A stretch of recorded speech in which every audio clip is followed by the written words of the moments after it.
Beautiful silver hair, a cat-like gaze, eyes as blue as the clear sky. This character is painfully familiar to our heroine. Some time ago, she became addicted to a novel called The Beloved Saint, in which the main villain was called Liz Agnes. Despite her cold-blooded image, she knew more suffering and despair than anyone else. It turned out that the girl ended up in the body of the sister of her favorite heroine, Rachel Agnes. This means that very soon, she will have the opportunity to see the wonderful Liz with her own eyes. In fact, she is the illegitimate daughter of a duke who spent her entire childhood as a commoner. Rachel, her paternal sister, unexpectedly came into an inheritance and then died. After this, the girl was accepted into a noble family, but everyone who could mocked her. As time went on, Liz's soul gradually became darker and darker, turning the child abandoned in an unknown world into a real monster. Readers will probably wonder why our heroine likes the villain so much more than the main character. The villain of the novel was very beautiful and seductive, but that's not all. She managed to awaken magical powers within herself and then crushed all those who mocked her. As soon as our heroine remembered what kind of ending awaited her, tears involuntarily welled up in her eyes. Liz always wondered whoever called love a beautiful feeling. It's pure desire, a thirst to subjugate someone and have absolute power over them. Over time, she came to this conclusion on her own, even though the girl didn't manage to get her. At least she tried. If Agnes had only known how to love properly, her ending could have been completely different. The villainess didn't choose this life for herself, so at least she will die of her own free will. Although she claimed that she had no regrets, thoughts of a different outcome prove otherwise. It dawned on our heroine that maybe everything would be different if she showed her that everything could change. Rachel's goal in this world is to live with her little sister until she becomes a gray-haired old lady, after which I realized why, in this fantasy, I had only aged myself. Her thoughts were interrupted by a maid who came in and said that she had brought her favorite wine made from Lewis Mountain grapes. Its hue was simply magnificent. Our heroine is lucky that she knows all the characters thanks to memories from a past life. This woman, who kept saying that after one sip, she would immediately feel better and forget about all the hardships of life, is the head maid, Abigail. The lady served in the Agnes family for more than 10 years and gained everyone's trust. It was she who was able to finally reduce Rachel's sum by gradually brainwashing her. And then, taking advantage of the Duchess's clouded mind, she obtained power of attorney and ruled the territory as she saw fit. Rachel, who lost her parents in an accident, was immediately given the title of Duchess without even leaving time to recover from the shock. Not surprisingly, the head maid, who was constantly next to her, took advantage of this. Unfortunately, Abigail's plan was successful. Our heroine replied that she had a headache, and alcohol would only make it worse, so she should take it back. The woman was surprised, but replied that there was simply no better cure for a headache than sleep. She would return after the girl had rested. Rachel noted to herself that it was clear without any evidence what she was trying to achieve to kill her, and imagined herself as the mistress of the duchy. So she replied that there was no need to be so intrusive. The head maid muttered that it was her fault, in which case she would prepare a bath for her. Agnes is currently 20 years old and has been drinking heavily for 6 months now, neglecting her duties. The girl has a lot of work to do before inviting Liz to live with her. First of all, it is necessary to get rid of Abigail, who in the plot of the novella offended her little sister and generally manipulates Rachel. Then, the thought flashed through her mind that this was all somehow ridiculous. She was taking a luxurious bath in a duchy that was rolling into the abyss. Suddenly, another maid appeared, holding a bottle of wine, and said she thought it would make the moment even better. Our heroine immediately realized that this was the very wine that the head maid had so persistently tried to foist on her. While the girl was lamenting that if she needed anything, she should just call her our heroine hist, who ordered it to be brought here. She immediately fell to her knees and began to ask for forgiveness, because she had made a terrible mistake, only because she had only recently arrived here. Rachel decided to start small and show that she had changed, so she told her not to worry and asked her name. When the assistant answered that it was Anne, the Duchess said that she had not yet settled in and would not have been able to think of bringing this wine on her own, so she should just say who sent her. The maid replied that it was the head maid's order. She said that the mistress would definitely want a drink. Our heroine asked to give her the bottle and tell that woman that she liked everything. Alcohol is alcohol, but it was interesting why she was constantly trying to get her to drink this particular wine. After examining the vessel, something dawned on her. After some time, Rachel specifically said out loud that she felt quite okay, her thoughts slightly clouded by a hangover, but otherwise everything was pretty good. She thought to herself that she was sure that things would have been much worse if she had drunk the wine with the powder added to it. Then she heard some noise in the corridor and a man's voice, after which she said that the morning had just begun, and there was already some kind of commotion let him in. A man appeared in the room and declared that today she would simply have to listen to him. When the girl asked if his name was Marcus, the guy replied that he was amazed that she still remembered his name. What an honor! The girl thought to herself that she was incredibly lucky, because she was just about to look for him and he came on his own. This man was the assistant of the late Duke Agnes, and later became Liz's right hand. He is also the only one who knows where the baby is. Now he was the one who brought her to the estate when Rachel died to make the girl a duchess. Suddenly, the man stated that 6 months had passed since he last saw her sober. It was hard to argue with this, since recently the girl had been drowning her sorrows in wine every day. She drank even more often than she ate. In theory, she should be ashamed, but she did not feel any negative consequences of her lifestyle. Perhaps she is some kind of magician. But then the real Duchess would not have died so early, after which she asked what he wanted to talk to her about. The man handed her the papers and said that this was a summary of the duchy's affairs over the past 6 months, and that she should look at them. Our heroine was surprised that he had really carried out such a large-scale work alone, but she thought to herself that when she read the novella, she immediately noted his talent. It was not for nothing that he became the assistant of the main villain. Then she added that she would study these documents a little later, but for now she would like to hear a short report. Marcus reported that farmers were left without a harvest. Soldiers and knights had not been paid for months, and constantly increasing taxes were forcing residents to leave the duchy. In addition, the number of victims of wild animals near the borders is increasing. Many have been sharpening their blades for a long time, waiting for the right moment to organize an uprising. Rachel, of course, suspected that things were not going well for them, but this was too much, so she asked how they had gotten to this point. The man asked if she had forgotten that she had delegated her authority to the head maid. She reviews all the papers. In fact, the duchy is not run by her grace, but by some servant. Our heroine said that then she needs to get rid of her minions first, and added that she already has a request that concerns Abigail. Noticing the expression on her interlocutor's face, the girl said that there was no need to worry. She had not taken out the bottle to drink. The head maid gave her this bottle. She wants him to find out what it consists of. Rachel can't say for sure, but the drink was definitely spiked. The man was furious. What kind of person would you have to be to commit such a mean act? The girl thought that she could not believe that she was hearing this from a man who in the near future could become a heartless intriguer. Although if he hadn't changed so drastically, he wouldn't have been able to protect little Duchess Liz. The man bowed and said that everything would be done. He would return as soon as he found out the details. Marcus is not faithful to her.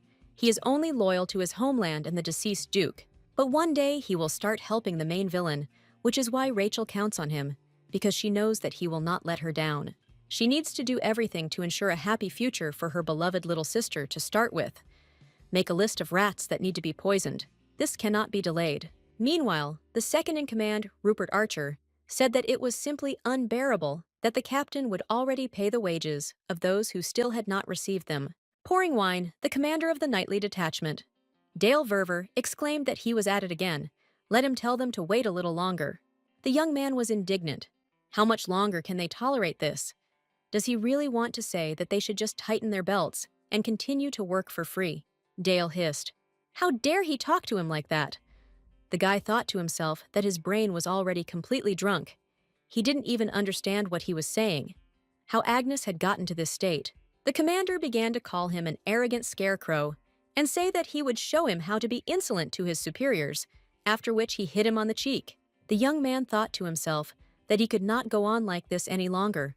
Knighthood was doomed, but he had to endure, because if he did something stupid, it would fall to his people. The knights exclaimed that they could not eat when such things were happening around them, that everything should be done in moderation, that they had had enough of this circus. The man was indignant. Where were they all going? How dare they behave like this? Now he will show them. Suddenly, our heroine appeared. and asked what he could do with them. If he didn't know, then he could be heard perfectly well from outside. So let him answer the question. The headmaid's cousin is a typical representative of people who get everything thanks to connections.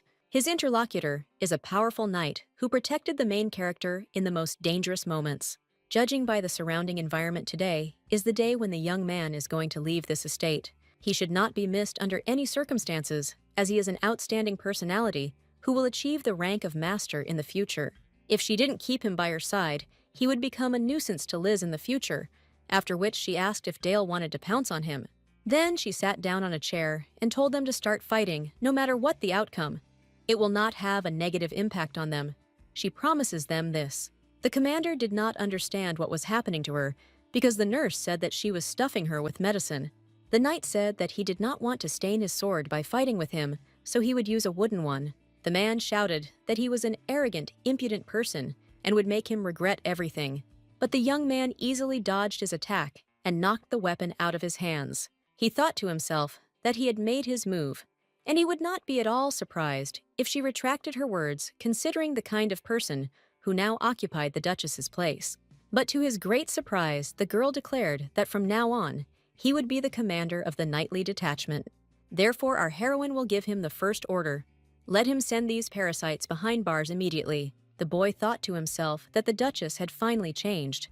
He didn't know what had happened, but it meant that the time they had all been waiting for had come, and then he replied that the order would be carried out. Meanwhile, the head maid was thinking that heaven was helping her. No one suspects that the current Duchess is under the influence of a special substance. Everyone thinks that she is mired in sadness and emptiness after the loss of her parents. But in reality, it is all thanks to the medicine she uses. But she didn't like what happened in the morning. Usually, right after waking up, Rachel started looking for alcohol. For the first time in 6 months, she moved away from the pattern. Addiction is a disease. It is not something that can be gotten rid of by will and desire alone. Perhaps it was just a coincidence, after which she asked Anne if the Duchess had said anything. The girl replied that, no, she just asked me to tell you that she liked everything. The woman noted that naturally, Agnes will not go anywhere while the drug is active, after which she said that if she does everything that Abigail asks, her life will become much easier. Let her remember this. When the maid answered that fine, the woman was indignant to herself. What kind of dissatisfied answer was this?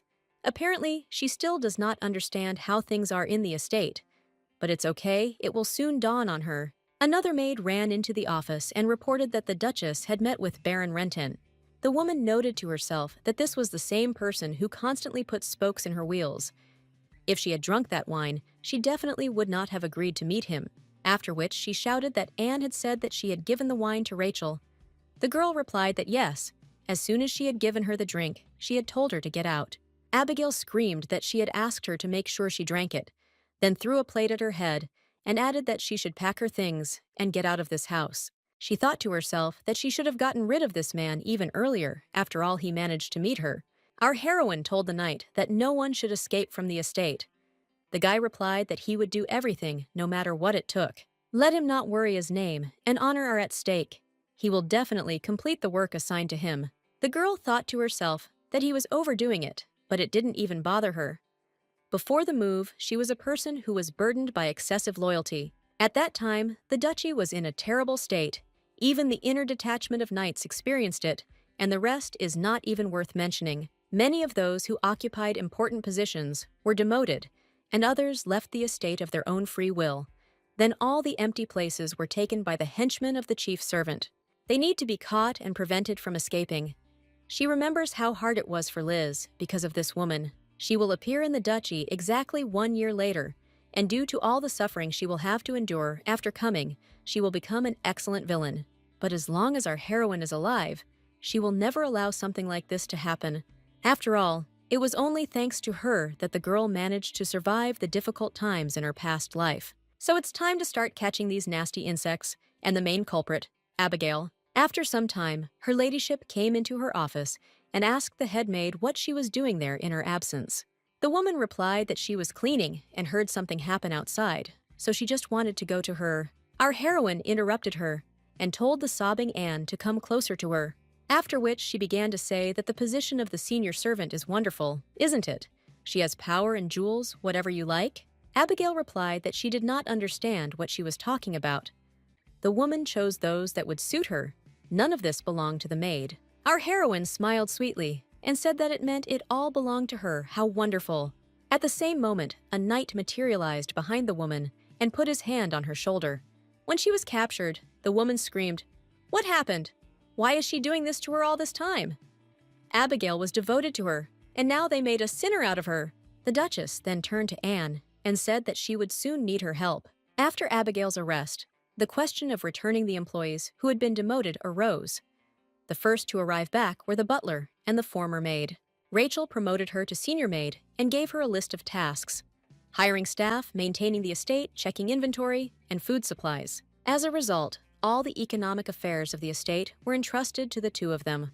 In 6 months, taxes doubled, prices skyrocketed, and many merchants closed their shops and left the duchy out of fear of taxes. The streets were teeming with unemployed and homeless people, and crime had increased several times. So Rachel wanted Marcus to come back as soon as possible because it was so hard to work alone. But she had no choice but to send him to find out what was in that bottle. If you think about it, a lot doesn't add up. According to the plot, Rachel should have died, but she moved into her body. The thoughts were interrupted by the voice of the maid, who reported that the commander of the knights had returned.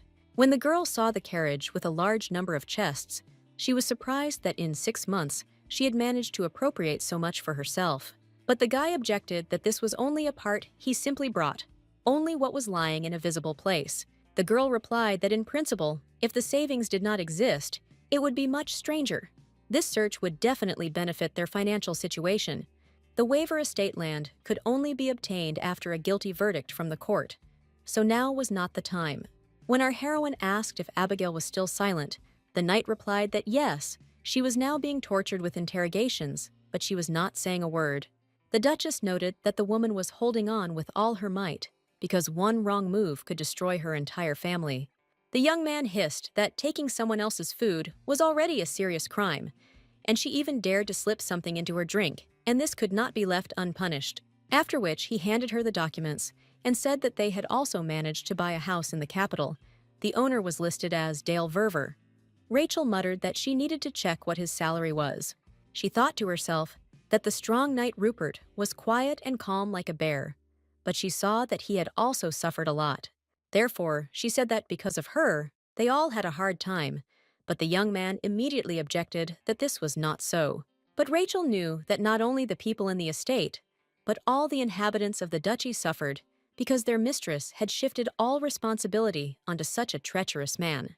The knight added that even if there were such moments, he was sure that they would not happen again. Our heroine replied that of course she thought to herself that she would give % for the sake of her favorite character. Suddenly, Marcus appeared. Her ladyship noted that he even looked a little older. The man immediately shouted that she urgently needed to undergo a medical examination. Meanwhile, Dante Gerald, assistant of the Lexville family, stated that that was all, the rest should be left to the Margrave, and they could return. Among the barbarian tribes living on the border, there appeared those whom even the Margrave could not cope with. Their leader is Texa. He went against tyranny together with his fellow tribesmen and fought to the end. But before the Archduke Lexville, he was like a moth. As long as he was in charge of the defense, no one could invade the Castor Empire. Dante reported that news had come from the Duchy of Agnes 6 months ago. The Duke and Duchess had tragically died, and then problems had begun in the estate. The young man replied that it seemed that the mistress of the family had abandoned all her affairs and had started drinking every day. He heard that several hyenas had set their sights on the duchy, and had they already devoured the whole place? The assistant replied that no. They said that Rachel had come to her senses and was now sorting things out, so he thought he should know about it. Lexville thought to herself that every time they met, she hid behind her parents' backs. The young man, of course, knows what rumors are going around about him. But will she be able to rule the duchy with such a timid soul? If a weak man becomes the head of a family, that ship is destined to sink in deep waters. Fate is predetermined. Then the young man said that they were returning to the capital. Gerald was surprised that he did not want to meet with the Margrave. I thought to myself that Teo was a man who destroyed the enemy in just 1 week, while others fought for more than a year. Although he resolves these kinds of problems very quickly, Being around him is terribly uncomfortable and very creepy, right down to the point of goosebumps. As if he doesn't care about other people's fate, and it doesn't affect him in any way. The guy has always been like this, a predator who only cares about his prey. After some time after examining her, the doctor said that everything was fine with her, but the girl asked what was in that bottle. The former physician of the Agnes family, Rumon Tudos, thoughtfully asked if Her Grace knew anything about the herb Pierrot. When our heroine answered no, the man began to explain that it was a fairly well-known poison. In simple words, he kills the soul, bringing it to such a state that it will not be reborn again. She took it for 6 months, but even experienced doctors and priests could not detect the symptoms of poisoning. Since the manifestation of its action was very similar to alcohol addiction, there is only one difference. If you use it for a long time, a person will not be able to connect words into complete sentences. If the doctor had not encountered similar cases before, he would not have understood anything either, since this poison was banned by the imperial family. Our heroine thought to herself that if the ban came from His Highness, then this herb cannot be bought anywhere. It is necessary to find out how she was able to get it. But first, I decided to ask how it happened that I am healthy, despite the fact that I took it for more than 6 months. Rumon replied that as far as he knew, a person could remain sane after consuming this poison only under 2 conditions. He must either be a saint who has received the blessing of God, or a magician with exceptional powers. Rachel was very surprised, because in all of history, only one person managed to discover this gift in himself. Magic cannot be awakened by simple training. It manifests itself only in the chosen ones. A person with special abilities is born 1 in a million. The girl thought that Liz's element was water. But where could such forces come from in her? She didn't feel anything at all. The man thought to himself that the Duchess was behaving completely differently. Perhaps this soul-killing poison had somehow managed to influence her character. Then, he added that little is known about this herb, and it is necessary to monitor its condition. Our heroine replied that she was fine, and thanked him for returning. The doctor asked for forgiveness for not having fulfilled his duties to the end. Despite the fact that he devoted more than half of his life to the Agnes family, he was thrown out of the estate without any explanation. This place was a second home for him. I wonder how much he hated the duchy and missed it at the same time. After which, Rachel said that he was probably tired from the journey, so he could go and rest, and if he needed anything, she would call him. The man bowed and replied that it was good that if she felt something was wrong, she should immediately contact him.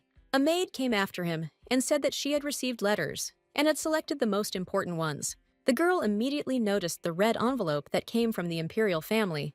Meanwhile, in the dungeon, Dale blamed the headmaid for everything and said that if she had not overdone it, everything would have been fine. The woman objected that he came himself and agreed to all the conditions. I thought to myself that it was unlikely that the Duchess would execute them since Abigail was from a noble family. When the trial begins, they will need to present concrete evidence, but almost no one knows about the medicine. It will be necessary to simply insist that she had nothing to do with anything. It is not at all clear why the girl is okay, because she was adding this poison for more than 6 months. Suddenly, a knight appeared, who told her to go out as it was her ladyship's command. The headmaid was immediately glad that she knew it. She truly believed in her loyalty. The young man thought to himself that this was just ridiculous. She would not see the light of day for a long time. After all, the Duchess gave orders to solve the problem in a place where even a rat could not penetrate, so he said that she was going to another place. Meanwhile, our heroine was thinking that Theo von Lexville, to put it bluntly, was a completely crazy person. His family had been fire mages for many generations. Although magical abilities are not passed on by inheritance, their entire dynasty magically awakened everything without the power of fire. But in return, they had to turn into hunters, spending their lives in fierce battles, so that some called it a blood curse. The reason she remembered all this is because the imperial family is holding a banquet in honor of Lexville's victory in the war. After the main male character became emperor, the current archduke was soon buried, and from that moment on, he was never shown in the novel. Is it possible for her not to take part in this? Marcus exclaimed that she herself knew that she would have no other opportunity to inform everyone about the revival of the Agnes family. If she has any doubts about the Archduke, then let her just not go near him, that's all. Rachel thought to herself that because she knew what kind of end awaited him, she would feel uneasy about this meeting. The current emperor, Giorgio von Castor, is the protagonist's uncle, who will punish him in the future. Then she asked the assistant if he had anything to say about that girl, Liz Agnes. The man replied that out of respect for the previous duke, she could not make him one promise. Now the situation in the domain leaves much to be desired. He thinks that he should wait until everything gets better and then be sure to find her. I thought to myself, what did the Duchess even think about? Was she asking this out of good intentions? Ordinary aristocrats leave an illegitimate child to rot in the street and sometimes even kill them. Rachel asked what was going on with the official announcement. Over the last 6 months, taxes have doubled. Because of this, people's peaceful life ended. Then it was announced that everyone would be exempt from them for the next quarter. The assistant replied that most of the inhabitants did not have the ability to read, so he hired several people to spread the news, and soon everyone would know. The girl thought that only people from the upper classes can read. All those whose social status is below average, due to lack of time and money, did not receive an education. Then it is absolutely necessary to think about creating an academy. The land on which Liz will live must be absolutely comfortable and developed. She cannot allow anyone to hurt her, either physically or spiritually. For everything to work out, she, the head of the Agnes family, must become stronger. Then no one will dare to look down on her in this life. She will do everything so that the girl finds happiness. In order to begin implementing your plan, you need a large amount of money. The things that once belonged to the senior maid were sold due to which they were able to get half of the due amount. However, this helped to increase the duchy's budget a little, after which she said that it was time to finish her business. For today, she wanted to go for a walk and personally check the condition of her property. The assistant tried to object, that it was still too early to go and inspect the territories, but he couldn't resist her puppy eyes and said that in any case, it would be her experience. After a short period of time, our heroine was already being thrown from side to side in the carriage. The maid was delighted that this was the first time she was riding in such a comfortable car. Compared to the usual one, everything in it was at the highest level. Rachel thought to herself how convenient she could be. As soon as she saved up a large sum, she would immediately deal with the problems of the local roads. When the knight announced that they had already arrived, the girl decided that she would pretend to be a middle-class aristocrat. The market in the duchy's territory was a great place to learn about the economic situation, but she got sick in the carriage. A sour smell immediately reached her. There were unsightly products all around. All the goods were of low-quality supplies, were difficult because many merchants left the duchy due to the increase in taxes. Things were much worse than she thought. How many problems she still had to solve. Suddenly, a woman's and a child's voice were heard offering people to buy flowers from them. The boy said with tears in his eyes that they were not noticed that they had not bought a single flower, but his sister tried to calm him down and said that everything was fine, that it happens. Our heroine immediately approached them and said that she wanted to buy absolutely everything, how much they cost. The girl stuttered and replied that she would give it to him for 3 silver coins, which would have cost him 5. But since she was taking everything, she would give him a discount. When they were given a whole bag of coins, the boys muttered in shock that there were too many in there. The Duchess smiled sweetly and replied that the flowers were simply wonderful, so she did not regret the money. In truth, Rahel paid attention to them because their relationship seemed warm to her, and she wants to live with Liz in the same harmony. Then she handed a bouquet to the knight and her maid. The guy muttered that it was the first time he received flowers. When our heroine asked if he had a girlfriend, the young man replied that he didn't even have time for training. The Duchess replied that she didn't need anyone either, as she was constantly busy with her work. She thought to herself that as soon as the situation improves, she will definitely give them a good rest. Suddenly, they heard an irritated male voice exclaiming what this Duchess was doing. This had never happened under the previous management. As soon as he remembers about taxes for this quarter, he immediately wants to drop everything and leave this place. Anne stopped them and asked if her ladyship hadn't issued a decree exempting everyone from paying the tax. The worker didn't understand what she was even talking about. When he explained that the newly elected tax collectors were going from house to house, taking away their last possessions, our heroine was shocked. Then they heard 3 men shouting at the woman from whom they had bought flowers, saying that if she had earned it, then she should pay for it, and she begged them to stop. The girl said that she hadn't chosen anyone for this position yet, so what's going on here? When she approached them and told them to stop, the young man replied that apparently she was from a wealthy family. there was no need to get underfoot when others were working, so let her get out of there in a good way. Rachel noted to herself that these were typical villains. That's why they said that the social order was unstable. She couldn't even think of such a thing. It was entirely her fault. The saleswoman realized that the situation was getting tense, but she couldn't let other people get hurt because of it, so she told her brother to run. After which, she bit the young man's shoulder with all her might. Then she shouted to our heroine that these people were very dangerous and that she should quickly flee. Rachel thought to herself that in such dangerous situations, a person's true nature comes out. Therefore, she told Rupert to deal with them, but not to kill them, since she did not want to see such a terrible sight. The young man immediately began to carry out the order and instantly knocked the weapon out of the attacker's hands. When the criminal was grabbed by the scruff of the neck, he did not understand at all what was happening, after which he shouted that he was not afraid of the Duchess. How dared he touch him, a tax collector? She would not leave it like that. Let him immediately kneel before them and beg for mercy. Our heroine looked at this impudent fellow and replied that there was no need to make her laugh with such words. The maid immediately told him to stop immediately and to pay his respects to Duchess Agnes. Rachel noted to herself that Anne, despite her age, copes with her role perfectly. The young men were stunned that her ladyship was standing before them. The girl turned to the knight and said that some worthless people were using her name and doing evil, so what punishment could be applied? Without thinking twice, the young man replied that he wanted immediate death penalty, and the boys immediately began to beg for mercy. The Duchess ignored this and began to loudly announce that she was exempting everyone from paying the tax the decree had been issued. If anyone had the courage to do this again, let them report it to hers. Then she turned to the flower seller and asked what her name was. The girl replied that it was Bella, after which she began to thank her for her help. She didn't know how to repay her for it. Our heroine replied that she must go with her because she had decided that Bella would become her servant. The next day, she told her assistant that not all people had been informed and that the extortionists were still active. The world outside is so dangerous, and he still doesn't want to tell her where her little sister is. After which, she said that she had finished with all the affairs. This was enough for the problems in the duchy to be resolved, so Marcus needed to keep his promise. On the way in the carriage, the man thought that it would take her a month to review all the papers. Moreover, each document was carefully studied by her. This commands respect, undoubtedly. She is the person to whom he will be devoted from now on. The Duchess was eager to meet her sister and worked hard, sacrificing her sleep.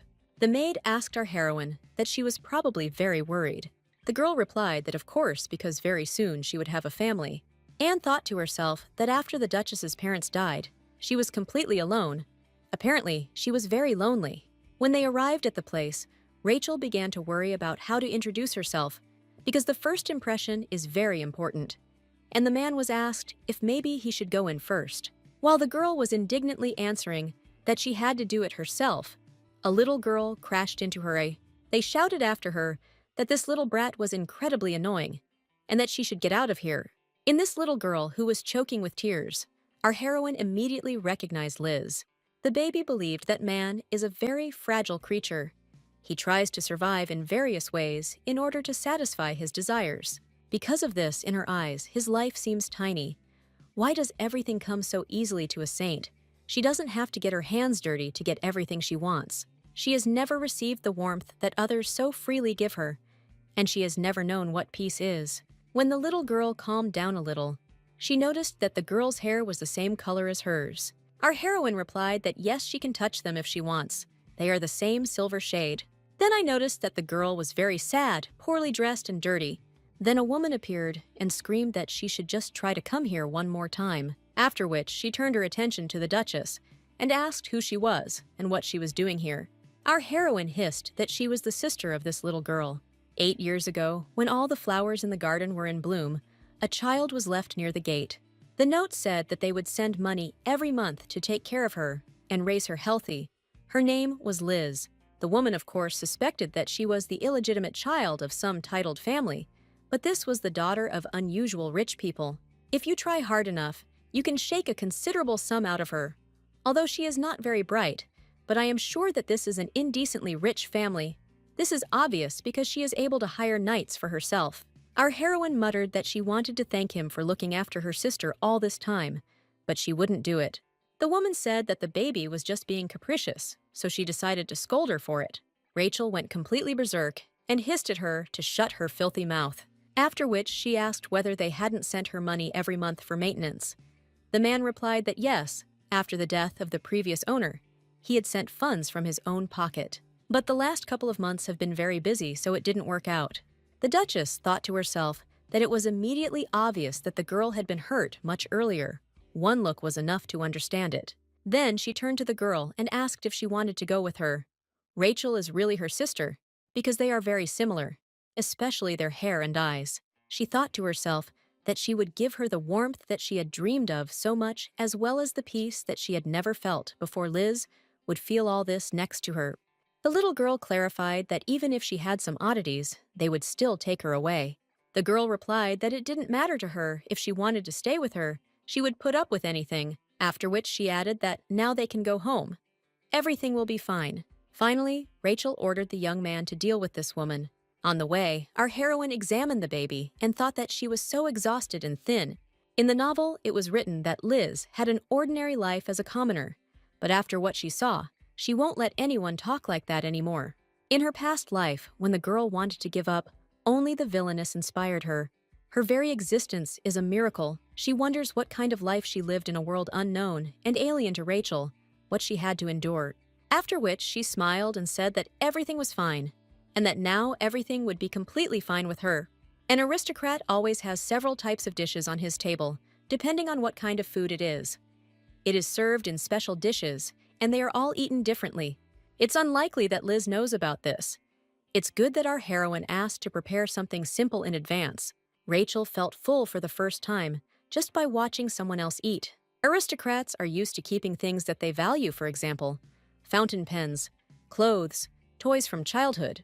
Our heroine was one of them, so her old clothes fit her sister perfectly, but soon she would buy her everything the little one wanted, after which she informed Bella that this girl would be the one she would serve. The girl immediately bowed to the little girl, said that she was glad to meet the miss, and introduced herself. The little girl felt extremely awkward, so she just muttered that she was not a miss. Our heroine was touched, that she probably just wasn't used to it yet, but everything would be fine, after which she suggested going somewhere together, because she had a gift for her in honor of her arrival. In the next room, a pile of gifts and a large strawberry cake were waiting for her. The little girl couldn't control her emotions and burst into tears asking why she came for her so late. Rachel didn't want to justify herself with the senior maid's atrocities, so she replied that she was simply very ill. Then she hugged her and added that it was precisely because of this that she could not come to her aid. To myself, I thought that the real owner of this body had died without ever knowing about its existence. According to the plot, this is what happened, but now she decided to lie and say that she was sick. After some time, the girl brought the baby into the room and said that now it belonged to her. Did she like this bedroom? The baby answered that she did. Our heroine said that she was very glad that she liked it. As soon as she needed something, she should just talk about it. Liz replied that she found out what a cake is. It turns out it's very tasty. She has enough of everything now, so she's happy. Then the girl asked why Rachel was so kind to her, since she had absolutely no idea what kind of child she was. The girl thought to herself that her real name was Park E-an. She was born in the Saint Century in South Korea. Our heroine was a promising actress, but no matter how brightly a star shines, there comes a time when it fades. But her star faded faster than others. She debuted at an early age, and everyone showered her with love. But because of her constant project failures, people began to laugh at her. After losing all the love the public showered on, her Pak fell into deep despair and became mired in it, so she soon began to avoid reality. There she met her. The girl said that only those who are not so eager to achieve what they want can pretend to be a polite person trying to save face. And she doesn't care when it comes to what she needs, and she doesn't disdain anything, so His Majesty shouldn't see even a shadow if the girls don't want to be collected piece by piece. Therefore, she answered the little girl that she probably wouldn't understand her now. But the little one was her star. She added to herself that she was a star, who unlike her was strong, who didn't care about other people's opinions. Life only gains real value when you begin to love knowing that all efforts were in vain, that you are approaching the edge of the abyss, you stay close in support. All this long time spent alone, only Liz saved her. She became the meaning of Rachel's life. a child who shines brighter than anyone else. No matter what trials come her way, her sister will be by her side. A week had passed since the baby had arrived, and although it seemed that she was still not used to it, she had at least begun to smile and shine more brightly than when they first met. I would like to always be near her, but she needs to show high society that Rachel Agnes is alive and well, and for this she needs to go to the banquet in honor of Lexville's victory. But she had just met her little sister. It was so hard to leave her alone for a long time, so she would just show up there and immediately return back. Suddenly, she heard the cry of a little girl who was running after the carriage, but stumbled and fell to the ground. It turned out that the little one just wanted to tell her older sister that she would see her soon, and meanwhile, at the ball, they had already begun to discuss that Duchess Agnes had arrived in the capital, the very one who had fallen into the arms of wine 6 months ago. I wonder what she looks like now. When it was announced that our heroine would now enter, a heavy silence fell over the hall. The girl noted to herself that everyone had such faces, as if they expected to see a beggar woman in front of them. Knowing this in advance, she had to go through all the circles of hell while getting herself in order. Suddenly, some aristocrat approached her and said that they had not seen each other for a long time, and apparently now she should address her as Your Highness. Rachel thought to herself that she was beautiful. It must be Carolyn Harrisman. Her family helped promote the current emperor when he was crown prince, and due to these merits, titled Marquise, became dukes. Once the original plot of the novel begins to come true, they, along with the emperor, will be lost in the depths of history. There is no need to get close to them, but Harrisman will be in power for another 10 years, so it is necessary to maintain contact for now. So she asked as she wished. The girl burst into tears and replied that everything was as usual. Her father still tells her to stop being in the clouds and dreaming about him. The girls around exclaimed that perhaps she was not having it as easy as everyone thought. What a poor thing she was. Our heroine thought to herself that the story of the unrequited love of the socialite Carolyn was quite well known in high society, and it remained in the memory of Rachel, who almost never attends aristocratic events. One of the guests continued to calm her down and say that she hoped it didn't sound rude, but they thought that such a man was not suitable for such a gentle person, as she was most likely her father thought so too. The object of the unrequited love of this girl, who considers herself the main character of some melodrama, is the one who is the center of all attention at this banquet, Archduke Lexville. Harrisman continued to sob and say that she knew her father was saying this out of concern, but she could not so easily deny her feelings for him. This aristocrat almost always tried to attract everyone's attention with her sadness. Surprisingly, it worked. The men wanted to somehow console her, and the women felt sorry for her and tried to understand her situation. But nevertheless, she avoided other people's judgments and tried to play on two fronts.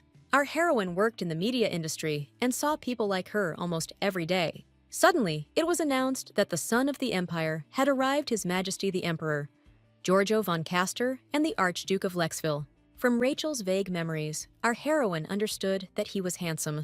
But I didn't think it would be that much, so that girl's unrequited love is completely justified. Is this really the person? How can he be involved in what is said about him? Then she realized that she should appear before the emperor and not look at his handsome face. Harrisman goes to the audience first.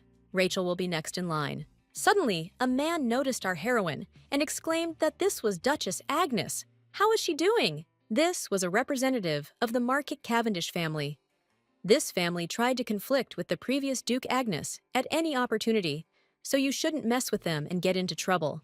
The young man still did not calm down and said that she had not had a single official reception with the emperor. What if she made a mistake in front of His Majesty? First, it would be better if they went and introduced themselves, and she would watch and learn how to do it. Rachel responded that she doesn't think she should follow the example of people who don't know what hierarchy is. She thought to herself that they were worthless and apparently just wanted to hurt her. After which, she turned to the son of the great empire, and worthy of the praise of all the people, His Majesty she, Duchess Agnes, wants to introduce herself to him. Then she added that she was glad to meet him, and also congratulated the Archduke on his victory. She thought to herself that he looked pretty dangerous, so it was enough that she simply said hello to him. But the young man asked how she was feeling, because he had heard that she had had a hard time dealing with the loss of her parents. The girl asked for forgiveness for making them worry. From now on, she takes responsibility for her affairs and promises to do her duty, they cannot worry. The emperor replied that since she said so, they really did not need to worry. Rachel felt extremely uncomfortable as he looked her up and down. This man imprisoned his little nephew and took the throne. Next to him is the Archduke, who is going crazy from the smell of blood. She does not want to get involved with them, so she would like to leave this place as soon as possible. Suddenly, someone came up to our heroine from behind and deliberately pushed her. As she fell forward, she immediately began to remember the words of her assistant. The man warned that under no circumstances should she touch the Archduke, because if something went wrong, she could end up either without an arm or without a head. But in the end, due to some treachery, she found herself in the arms of a young man. When the Duchess asked for forgiveness, the young man simply walked past her, and she thought that apparently the guy does not kill everyone, left and right. But the Archduke approached Cavendish and hissed, "How dare he use him for his dirty deeds?" Literally, a moment later, fire burst into flames on the man's hand. Our heroine was taken aback by this picture and thought that it seemed like the rumors weren't lying after all. The Archduke turned to his assistant Arthur and said that it was time for them to return. At the end, the young man for some reason glanced at our heroine, and she did not understand why he looked at her like that. Meanwhile, Liz woke up and thought that every time she became afraid, that her past reality would become like this again, and the current one would turn out to be a dream, but still a warm, cozy room, which is warmed in the morning by the sun's rays, a soft blanket with which she is covered, and silence all around here. She can be alone with herself. She likes that something has appeared in her life that was not there before. She wants this place to be her home forever. Then she heard the voice of her maid outside the door and decided to go and see what was going on there. Bella said that she didn't care what people thought of her, but they had to apologize for the words spoken about Missy. The maid snorted that the baby was actually illegitimate, wasn't she right? After which she threw her a basket and said that if the Duchess valued her little sister, she would not have hired someone like her, because she didn't really know how to do anything. Let the girl know her place and not walk around with her nose in the air. Seeing that the little girl heard everything perfectly, the girl immediately began to ask for forgiveness for not being good enough. But the girl pressed herself against her and said that she was glad that she was the one next to her. The maid was touched and immediately began to babble that she needed to go make her bed and then prepare some food. When the little girl replied that she had already done it herself, the maid immediately ran into the room as she felt embarrassed that her work had been done. Liz looked with a withering gaze in the direction of those girls who offended her assistant. After some time, our heroine thought that the side effect of yesterday's banquet still remained. The young man quickly realized that, with her help, the Marquis was trying to trample her into the dirt. The Archduke was so emotionless that at first she thought he didn't understand anything, that family got what they deserved. But how could he do such a thing in front of the Emperor? How can a young man harm another person without feeling guilty about it? It is better to stay away from him. The maid noticed that she was somehow depressed and said that since they were in the capital, maybe she wanted to buy something.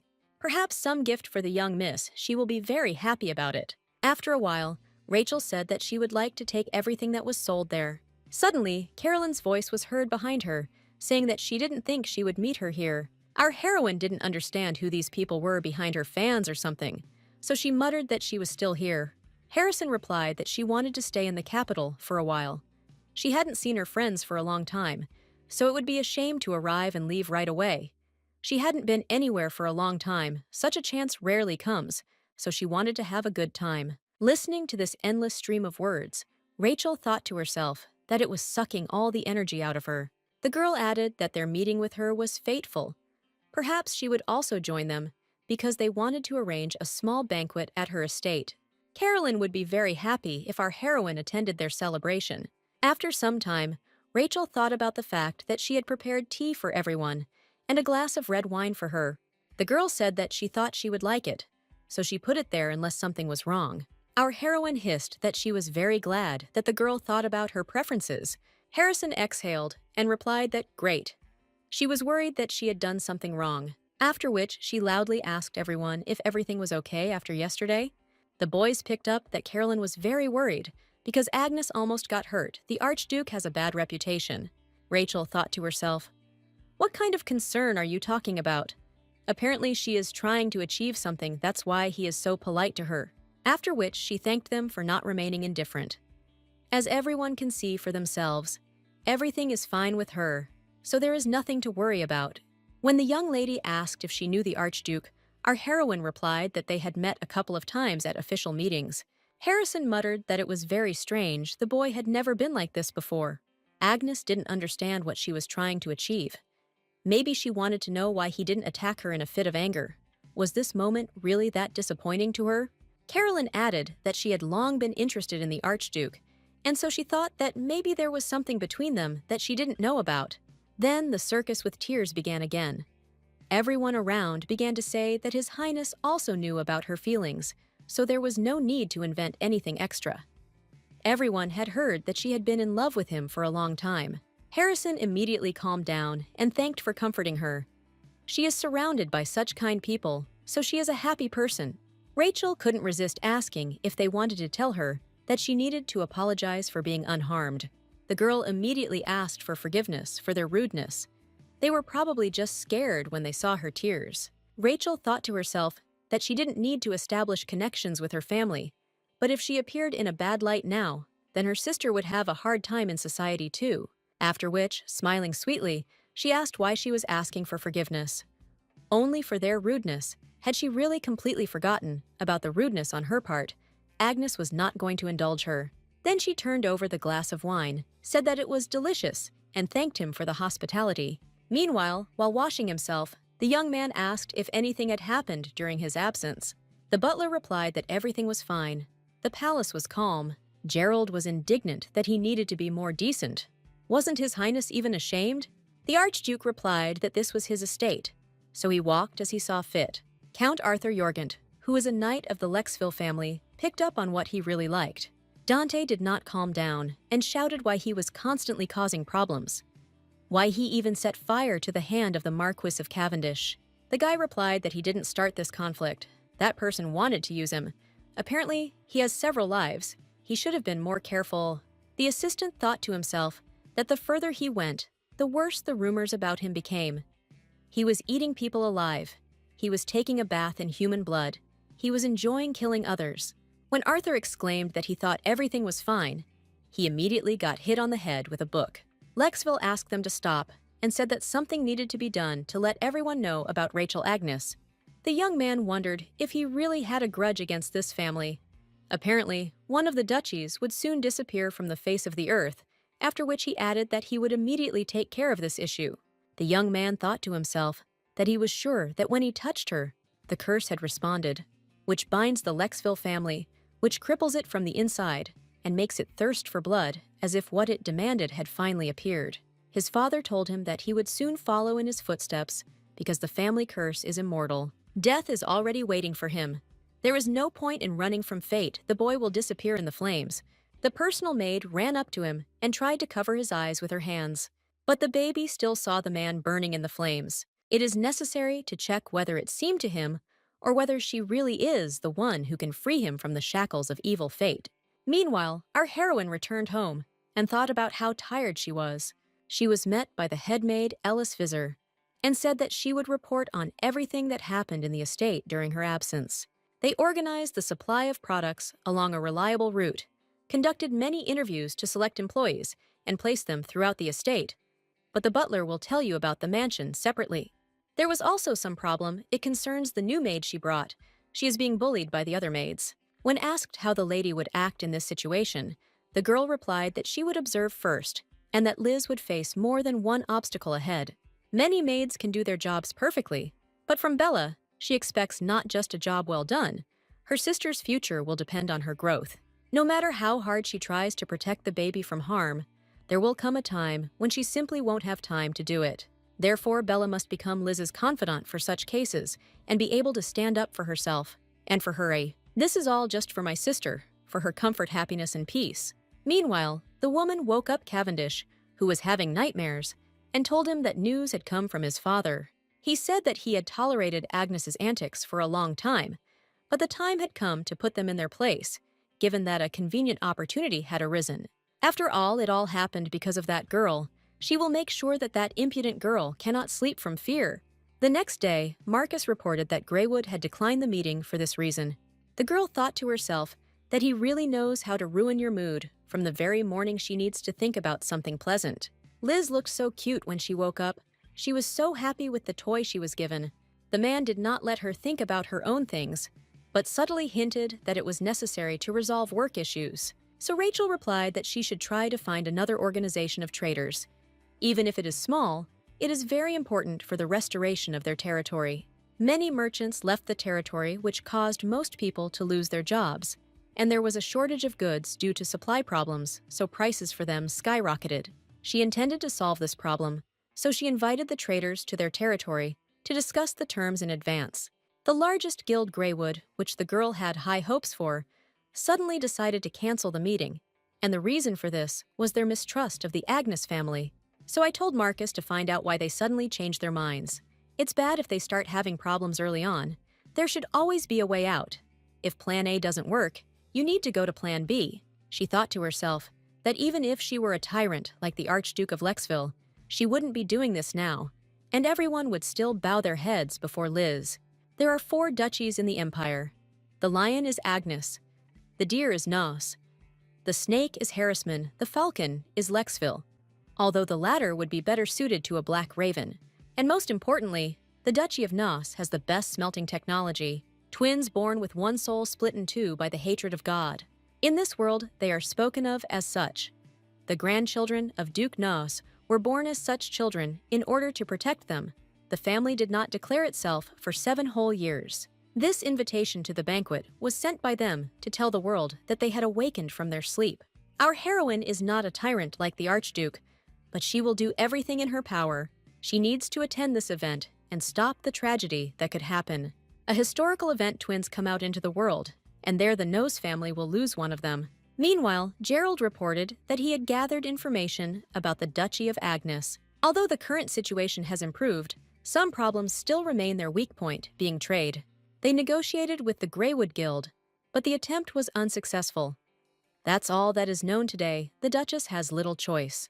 If his predictions are correct, the last person she will turn to for help will be his lordship. Let him take advantage of this chance and deal with her once and for all, although he already has 99 ways. The young man did not understand what he was talking about or who was going to sort things out with whom's. Dante wondered if he hadn't planned to destroy the duchy. Then why did he ask to find out about her? At the Agnes estate, the maid yelled at Belle and said that because of her, she received a reprimand from the head maid. When asked what she had to do with it, the girl replied that she had ordered her to wash everything. The girl replied that it was not her responsibility. She had already done her a favor by leaving these things in the laundry. The maid grabbed her by the hair and screamed that she really had turned up her nose, just because the Duchess had dragged her in. If she wanted a normal life, she should know her place. Belle asked why her ladyship brought her to the estate, since she didn't really know whether she could cope. But Rachel replied that there were many people around who did their jobs well, but it was not easy to find someone as kind and brave as she. Her younger sister is very important to her, so she trusts her with the most valuable thing she has. Remembering these words, the girl collected her thoughts and pushed the impudent woman away from herself. If she shows weakness, the Duchess will lose confidence in her. She must not be allowed to continue to mock Miss.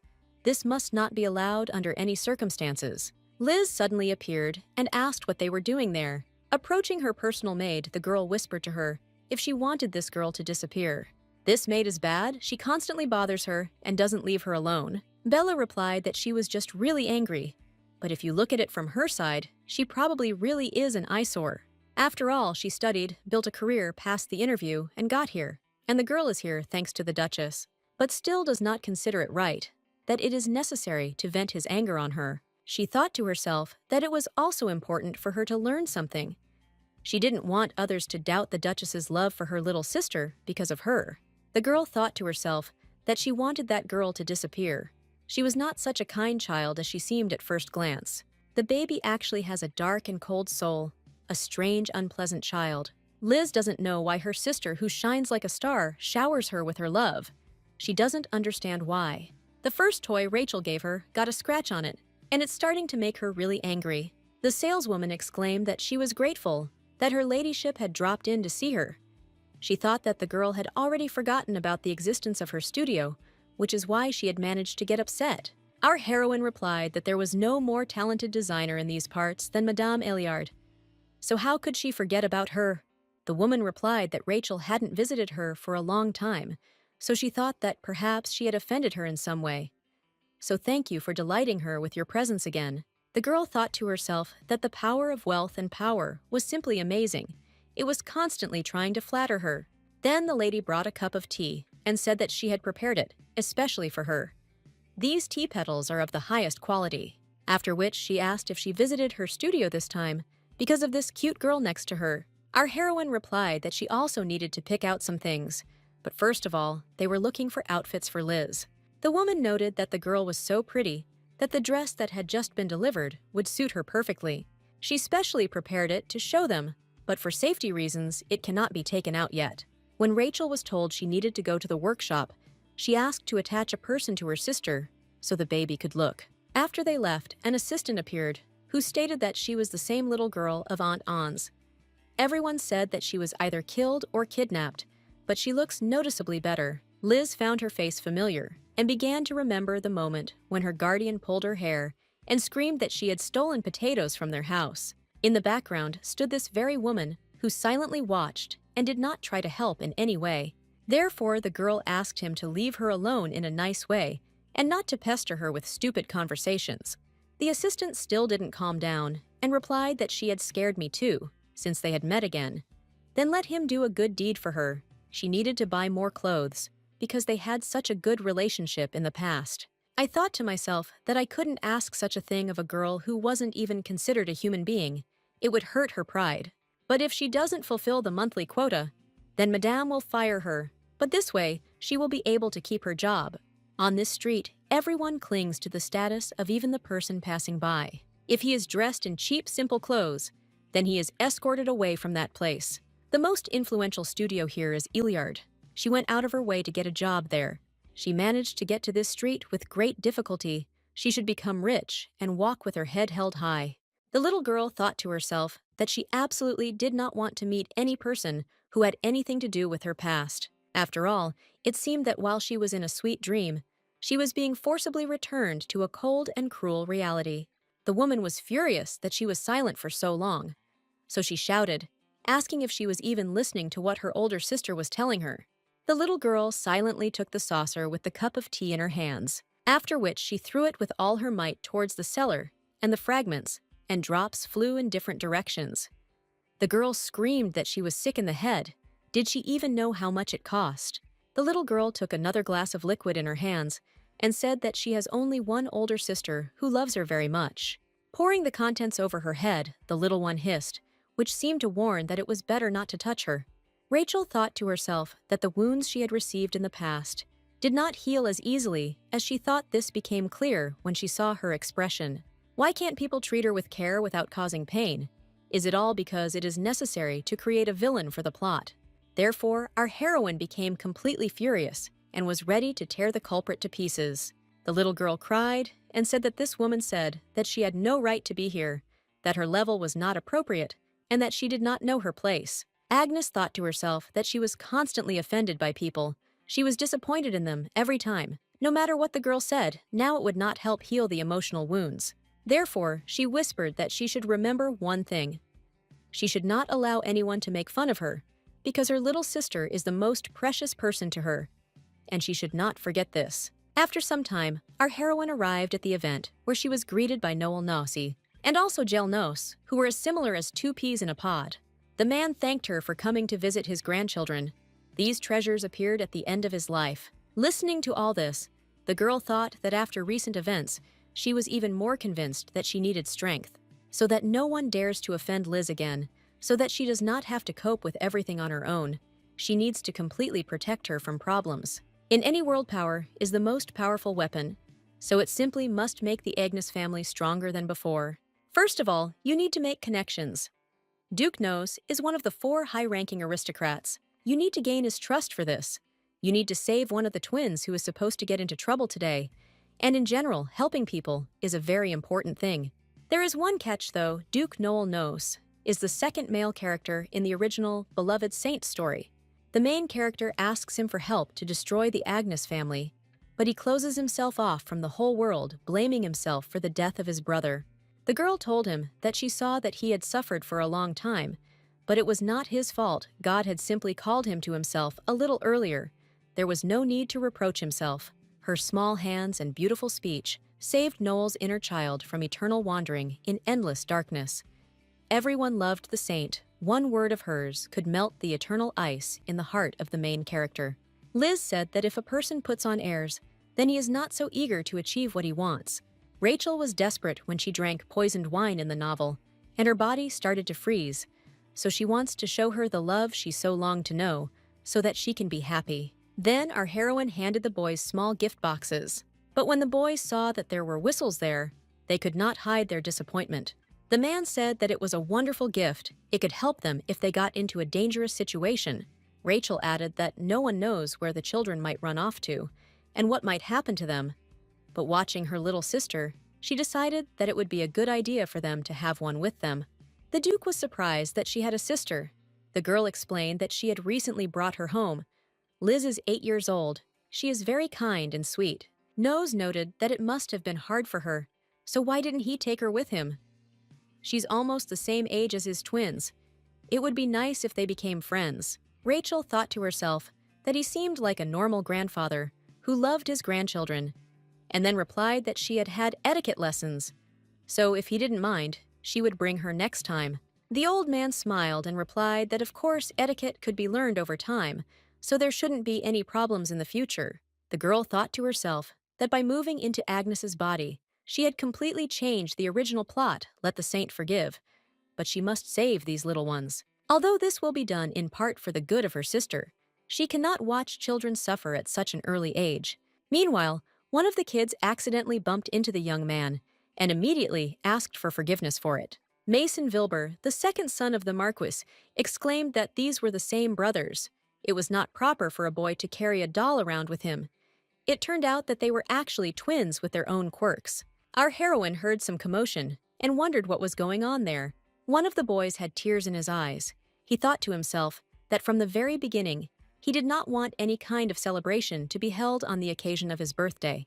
In fact, none of those present came to congratulate the children from the bottom of their hearts. A birthday on which even their parents do not congratulate them, it is not surprising that others did not come here for them. The baby always reached out to his mother, asking her to at least turn around and look at him. But the woman only replied that he should leave as it irritated her, after which she threw him a teddy bear, which was all covered in needles, and told him to take it and play somewhere far away from her. The boy started to have a real hysteria. He threw the toy and shouted that his brother was also disrespected. What kind of life is this? When he calmed down a little, Jael came up to him and told him that there was no need to whine in front of his older brother. Still, it's not much, but he was born before him. Let him wait a little, and he will save his doll. Meanwhile, the man asked for forgiveness for his grandchildren because it seemed they had been a little rude to him. Mason Vilber replied that it was okay, they were still kids, but it would be good if he didn't carry this toy everywhere. It looks weird after all the guys growing up. Rachel objected that unless girls played with dolls, it was improper to teach others how to raise children, especially when a stranger did it. After which, she said that she would go and see what was going on with the boys, and let the Duke take care of the guests for now. The guy thought to himself that if it weren't for her irritability and hot temper, she would be ideal for the role of wife. On the way, the girl thought about the disgusting look he had given her. This is not the most important thing now, so there is no point in wasting time. You need to concentrate because that very event will happen. She must prevent a tragedy that could happen to the twins, so she must listen to where they are. Suddenly, Agnes heard one of the boys start blowing the whistle she had given them earlier. Meanwhile, his older brother jumped into the pond to get the toy, but he began to run out of air. But our heroine arrived in time and immediately pulled him out so that he could breathe. The baby was in complete shock from what happened because he was on the verge of life and death. The girl told Noel that he was a good boy. He didn't forget about her gift and used it for its intended purpose. Now everything will be fine. She thought to herself that this story ended well, although initially she wanted to gain the trust of Duke Nose, but now she is more pleased that the children remained safe. Suddenly, the Archduke of Lexville appeared, who stated that someone had already managed to take a bath. When the kids ran to him, screaming that their uncle had arrived, Rachel was shocked that they were related. One of them asked if the boy could light a fire, because he was cold. He replied that no, But they couldn't be left outside, or they would get sick, so they had to go inside quickly. Suddenly, he said that Agnes should go too. Let her go after them. Our heroine replied that she was already on her way, but she thought to herself that there had to be a happy ending. After a while, the little one was capricious and said he didn't want to go wash himself because he had already bathed in the pond. The young man replied that his grandfather already knew everything, and if he wanted to appear before him in this form, he didn't have to go to the bathroom. The Archduke recalled that he saw a girl running, and who was she so desperately trying to catch up with? The silver light dissipates in the night that has swallowed everything around, and suddenly a sound is heard that has attracted his attention. Now he is sure that this girl is a butterfly. If you take her in your hands, she will break into small pieces. Rachel felt extremely awkward being alone with him. She thought to herself where the twins had gone. She missed them so much. Why the hell was this guy keeping his eyes on her? After which, she asked him if he was now thinking that she should have been burned, along with the hand of the Marquis of Cavendish. The young man ignored this question and asked his own about whether she knew in advance that Jael had fallen into the pond. Our heroine replied that she didn't understand what he was even talking about now. The Duke replied that if she was uncomfortable answering this question, he would not force her because he did not want to know about this. Then the young man approached her and asked her to give him her hand. Looking at her frightened expression, the guy added that she herself should have already understood that he was not going to harm her. Rachel carefully began to extend her palm towards him, asking him along the way if he was sure he wasn't going to burn it. Lexville was fed up with all this, so he hissed that he should have spoken to her differently. From the start, let her give him her hand immediately if she didn't want to die. The Duchess immediately realized that if he needed her hand so much, then he had to do it. He said such terrible things, and didn't even blink an eye, just as she thought the rumors about him were true. It seemed to the girl that cold blood flowed through him, and his hands were warmer than expected. Perhaps this was the influence of magic. In general, it is necessary to think positively. When else will she be able to observe such a beautiful person up close? Suddenly, the young man broke into a smile and exclaimed that he had found it. While the Duchess did not understand what was happening, the guy pulled her towards him and said that they would see each other soon. Suddenly, the doors swung open, and the man immediately shouted that Jael was a scoundrel. Then he stopped and asked what was going on, after which he noticed that the Archduke was holding the girl's hand. Therefore, he immediately began to shout that it was forbidden to kill people in his house. After some time, the twins asked if their younger sister was as beautiful as Rachel, and if they could be friends with her. Their grandfather thanked her for her help and said that he did not know how to repay her for it.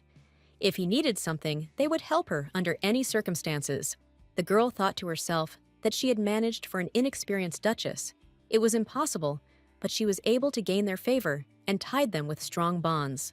His promise is worth more than all the gold in the world, and it will greatly help in protecting Liz and Agnes's family. Although she grabbed something sinister, why did the Archduke smile like that then? No matter how much she thought about it, she still felt uneasy. A tyrant in a fantasy world is very alarming. Why did he need her hand at all? Maybe it was some kind of sedative, but perhaps she read too many novels in her past life. Lexville is hard to find anywhere, except at banquets. In honor of his victory in the war, it is necessary to keep as far away as possible until his interest in her fades. Meanwhile, the young man said that last time during his report, he talked about how to deal with Duchess Agnes. He wants to hear the details. Geralt was taken aback for a second, but slowly began to tell everything. Greywood is a very large and powerful merchant guild that is located in the south of the Agnes Duchy. Judging by the fact that they refused Rachel, their relationship will be ruined. The guy replied that it was a large union, so they decided to act confidently. But even if now is the heyday of the county of Wiccans, aren't they underestimating the duchy too much? Their opponent is one of the respected families of the empire. But the assistant objected that at the moment it was too weak for Duchess Agnes to do anything, and if Gaywood interfered, there would be trouble. Since the girl has only recently taken over her possessions, many difficulties will arise ahead. The last option for her will be only one place, the one where the guild's influence is limited. This is the Lexville Duchy. The young man noted to himself that all he could do was wait. He had to be patient, so he would wait until she came to him herself.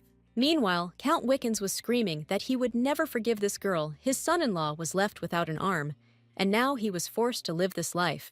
The servant tried to calm him down and said that everything was going according to plan. There was no need to get so angry, it would have a bad effect on his health. The man thought to himself that not only had she raised taxes 6 months ago, after which he had to suffer heavy losses, but she had also made a laughingstock of his daughter's husband. He will simply tear her to shreds. She will pay for the sins of Archduke Lexville. Rachel Agnes will have to come to him and crawl on her knees before him. At this moment, our heroine felt that someone was remembering her, so she wondered who it was. Then she asked Marcus what he thought about what she told him. The assistant asked if she wanted to issue weapons from the Nose family to knights above the title of centurion. But this dynasty allocates almost % of the weapons to the imperial family, and the rest they give to the market. The Agnes family has at their disposal an army of men, considering that the aristocrats who hold a title below count have about men in their army. They have a lot of men. Even if the weapons were given only to centurion, it would be a huge amount of money, and the supply of materials is problematic. The girl asked, what if they bought weapons not at the market? She was sure that the Duke would gladly agree to her proposal. The man was shocked that she wanted to make a deal directly, but Rachel continued that there was no need to worry. Let him find out right away how much guns they needed. She was just about to visit them again, as she wanted Liz to have friends. In the original story, due to the loss of her brother Noel, becomes her sister's most dangerous enemy. But this time, they had to become her supporters, and the girl replied that Rachel was enough for her. Our heroine exclaimed that as soon as she has friends, she will definitely speak differently. These boys are very cute and handsome, and for her, they will become wonderful comrades. She thought to herself that apparently she was afraid of new acquaintances. She would try to dispel her fear so that she would not be afraid to live, so that colors would appear in her life. Therefore, let her not close herself off from the world. She must be ready to spread her wings and take off. Until her little sister gets back on her feet, our heroine will help her in everything and protect her. Then she turned to her assistant and said that now they could listen to the report on Greywood. Marcus reported that they control every trading point in the duchy. Since this guild is the largest, it has a colossal influence on the others. When some merchants want to sell something to the duchy, the members of the union persuade them by naming an amount 10 times larger. Their goal is only one thing: to sow chaos in the Duchy of Agnes. Rachel asked what had gotten into them. Did he still not know why they had turned down their offer back then? The assistant replied that he just wanted to clarify some points, whether she had a conflict with Count Wickens. The girl said she had no idea who it was. Marcus said he had not met her in person, but this man is the owner of Greywood. Even if we accept the idea that they harbored a grudge because of the sudden tax increase 6 months ago, such actions can only be regarded as a declaration of war. The man added that this was the end of the report. But by the way, there was one more thing. They said that the Count's son-in-law had recently lost his arm. Maybe after that he went crazy. It dawned on our heroine that then Count Wickens is the Marquis of Cavendish. Rachel muttered that it was all over, but the man didn't understand what she was talking about. Being the head of a large guild, he harbored a grudge against an innocent person. What nonsense then, there is only one way out. After a short period of time, she was already at the Archduke's and said that he had told her that they should see each other soon. And so it happened. The young man stated that it was probably because of Greywood. Our heroine replied that it turns out that he himself knows what issue she came to him about. The Archiepiscopacy of Lexville is part of the Empire, but it has autonomy recognized by the imperial family. In other words, it is almost an independent state. So Rachel said that she needs a guild from his domain, so she wants to make a deal. If Greywood dares to entice Lexville merchants or put pressure on them, the situation will not end in a simple conflict. It will mean that they are ready to start a war. And if a serious discord arises, the imperial family will not leave the guild alone. The young man asked what benefit he would get from this, what he would receive in return. The girl replied that that evening he told her that he had found it, and if what he needed was with her, then she was ready to make a deal with him. The guy asked whether she was ready to give him whatever he asked for. Our heroine replied that, unless it was necessary to give him her life, the young man stated that it would not be so difficult. He wanted to check something on her body. Agnes was taken aback by this turn of events and abruptly pulled her hand back. But Lexville pulled her close and said that he didn't know how many dirty thoughts were running through her head, but he wasn't interested in that. Our heroine replied that only his behavior did not correspond to the words he said. The young man stated that apparently She really does not feel anything. His conditions are simple. He will hold her hand whenever he wants. There is no special reason for it. His help will come to her practically for nothing, considering that she must save her people who are in danger of dying from starvation. Rachel thought to herself that she would have to make a bad and expensive deal. But fortunately, she was able to save her precious money, which was something to be happy about. So she replied that she agreed. Having added in parting that her hand now belonged to the Archduke, our heroine went home. The maids of the Lexville estate were shocked that someone had visited this place, and a girl at that. She will never know how carefully the maids cleaned the guest room and the hallway, but she still wants her to have good memories of the palace. After some time, the Count was freaking out, wondering what was going on, why this Lexville suddenly decided to enter into an agreement with Agnes. The assistant replied that there were no other options. His guild would take all the places of their merchants. The man was furious because his daughter was eagerly awaiting the collapse of the Agnes family. She had broken the unwritten rule not to touch the Archduke, and there were no romantic rumors about him, because everyone thought he was into men, that this had come over him because of some girl. The guy replied that it hardly had anything to do with gender. Perhaps the Archduke wanted to increase the size of his market, so he decided to make an agreement. After all, he rejected the daughter of Harrisman himself. It dawned on Wickens that yes, the assistant had said that she was unrequitedly in love with Lexville. Therefore, it is worth simply pushing these dukes to tear each other's throats. He urgently needs to send a letter to the girl's father. Meanwhile, Rachel returned home, and everyone rejoiced that it was only a matter of time before the duchy would return to its white glory as expected from their mistress. Our heroine interrupted them and asked a question that perhaps the Archduke had simply fallen in love with her, after which there was a pause. Marcus immediately dropped all the papers from his hands, and the knight ran to call the doctor. After some time, our heroine thought that the Marquis of Vilbur, the former duke, and his wife did not like Rachel. He said that she was not strong enough to compete with other duchesses. Was she really that weak in his eyes? They didn't get along very well. Why then did he send her an invitation to the celebration? It is impossible to simply ignore this invitation, since it is unclear what everyone will say about it. How much time has passed since her return? My sister will be very upset. But she is an adult who has a job, so Liz will understand and wait for her. Rachel, the illegitimate child of the Agnes family, is looked down upon by everyone as a foolish child. But what about Liz? At years old, she should become a duchess. How often she was underestimated, sometimes such thoughts visit her. And each time this happens, she begins to love the baby more and more. Even though she doesn't like the fact that she has to spend time with those people for her sake, thoughts about their future together help her to continue fighting. After which she sent a letter to the young man in the Archduchy of Lexville. Geralt was telling him something, but then noticed that the young man was not listening to him at all. Therefore, he drew his attention to himself and said that there was still much to report to him. It was time to leave, but the imperial family was still silent about what they should do. The guy replied that they would forget about it for a while. There was no need to worry since he had a backup plan. The assistant thought to himself that lately he had no idea what His Highness was thinking about. Dante thought that Lexville would wipe the Agnes family off the face of the earth.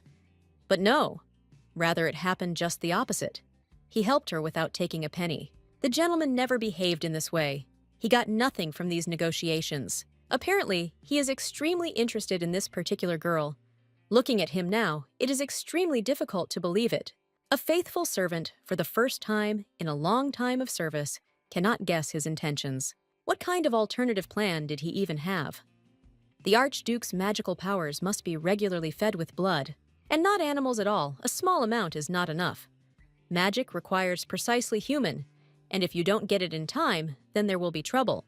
The young man said that it seemed that the emperor was brazenly trying to play his game. Every legitimate emperor knew about the curse of the Lexville family.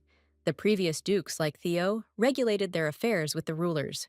But His Current Highness killed the previous one and imprisoned the heir in a forgotten place. And even though it was decided that the secret of the Lexville family would remain a secret, the emperor probably guesses that his obsession with war is not just a boy's whim. The assistant said that the ruler was choosing a very foolish path, after which he asked whether he would get rid of him. The young man replied that not now. It, in the imperial palace, was still too young, but there was something he would like to know right now. He thought to himself that sooner or later, The thirst for blood would get the better of him again. It might be risky, but the game was worth the candle. After which he muttered that it would be very interesting to see what would come of this Rachel Agnes. Meanwhile, the little girl asked if it was okay that she was strange, if she would always be on her side. Our heroine answered that of course her older sister would be with her, but she thought to herself that maybe she didn't know, but she knew a lot about her. Rachel wants the little one to be happy. When the girl arrived at the event, she was immediately met by Marquis Vilbert, who said that they had not seen each other for a long time. The man thanked her for finding time to visit, despite being busy. Agnes replied that it was nothing special. It was time for her to go out into society, but she thought to herself that if it weren't for her father's status, he would have easily crushed her with his authority. I wonder if it's hard for him to talk about her becoming a duchess. The emperor made every second person, even those who barely know how to run a business, a duke. Vilbert continued to broadcast that she had grown so much that if a stranger looked at them from the outside, he would think that she was his wife. She would fit perfectly into his collection, but she doesn't want to lose her status as a duchess. Agnes thought to herself that it was just ridiculous that he thought a 20-year-old girl would want to marry him. This man is one of those who believes that only a man can rule a duchy. But the Marquis said that he heard that she has a lot of problems, so if she needs help, let her ask. He has many connections with other duchies. Perhaps from the height of his experience, he can advise her something. Our heroine thanked him for his interest and said that she dared to remind him that she was not some little girl but a duchess, and whether he could really help her. This is for everything that happened, after which a picture of the moment when Liz took poison popped into her head. The young man approached her and muttered that they say that a witch's tears mean rain, after which he added whether she now felt the longing of the young man. Meanwhile, the little girl was thinking that she missed her little sister. She didn't like being alone with her thoughts. When she went to get a snack, Bella didn't say anything to her, but it seems that this maid named Mary is making fun of her again. The girl doesn't explain anything to her, and for some reason has begun to spend little time with her in recent days. The servants treated her worse and worse, which is why she's sweet and naive becomes harsher. The maid asked if she had really locked it. Bella was the Duchess's maid. If anyone found out, it would be the end of her. The girl was indignant that she really had time to think about some maids, or she wanted to say that she had no other things to do. The little one, who heard all this perfectly well, thought that it was true. Her sister did not have much time to think about simple servants. Even though it may seem from the outside that the little girl cannot stand up for herself, this is absolutely not true. When the maids left, the girl came to the door and asked if Bella was there. The girl exclaimed, "Could she call someone? The door cannot be opened without a key." The little one replied that she should be patient for a little while, and she would definitely get her out of there. She thought to herself that if her sister was too busy to take care of the servants, she had to force her to pay attention to them. Meanwhile, the Marquise declared that of course, she was no longer just the Duke's daughter, but he did not know whether the girl was worthy of occupying this place. If she wants his respect, then let her deserve it. Does she really think that anything remains of Agnes's former greatness? She expresses respect to him, although deep down she is disgusted by it. Our heroine laughed loudly and replied that it was not for nothing that they said that Vilbert's power was great. Apparently, he was more important than the emperor himself. Is it really true that, doubting her dignity, he disputes the ruler's decision? In general, when the head of the family changes, it is his word that is decisive. The man replied that it was very clever, but how dare she mention His Majesty in simple conversation? He was going to give her advice. He knew what it was like to live under the same roof with an illegitimate child. The girl thought to herself that this was too much. How dare he involve Liz in this? After which she stated that she knew it. He is not the one to whom one should give advice before insulting her and her loved ones. Maybe he will take a look at himself. There are constant rumors that his second son is always bringing home courtesans. She thought to herself that she would not silently tolerate insults. People like him needed to be answered. The man hissed that the girl had become even more impudent than before. Then he threw a handkerchief in her direction and said that he was declaring a proxy war. She would pay for her actions. This method is often used in conflicts between noble dynasties. If a regional war is a global event, then a proxy war is just a duel. A fair fight will determine the outcome of the battle. So our heroine thought to herself that she didn't think she had a chance of winning. The losing party automatically agrees to all the conditions of the opponent. He will certainly not demand her property or, moreover, her life. But it can very well make you bend your knee, which means she needs a knight who can win, but she doesn't even know how good he should be, because she doesn't know the level of training of the Vilber Knights. The man thought to himself that the spy had whispered to him that all her defenders were useless. Did she have any idea how much his knights earned? Will the girl who destroyed her estate be able to defeat him? The impudent petty girl whom no one takes seriously?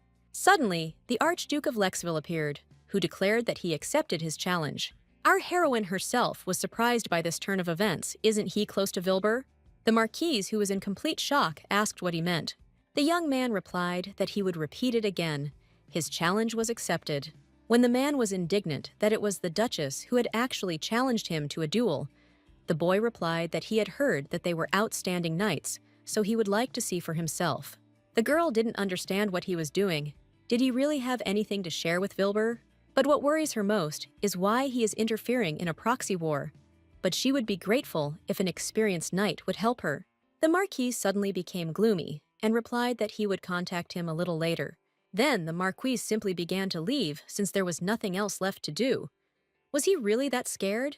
Then she began to feel somehow strange. For some reason it became very hot. The young man clearly felt very ill, and with his last strength he asked her to give him her hand.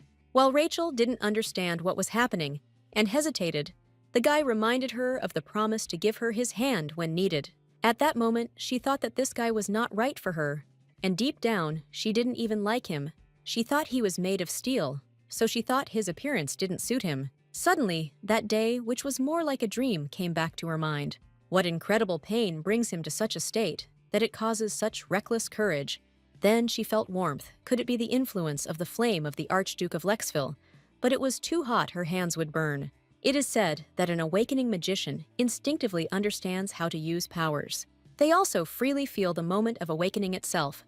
Just like now, it turns out that she really does have magical abilities.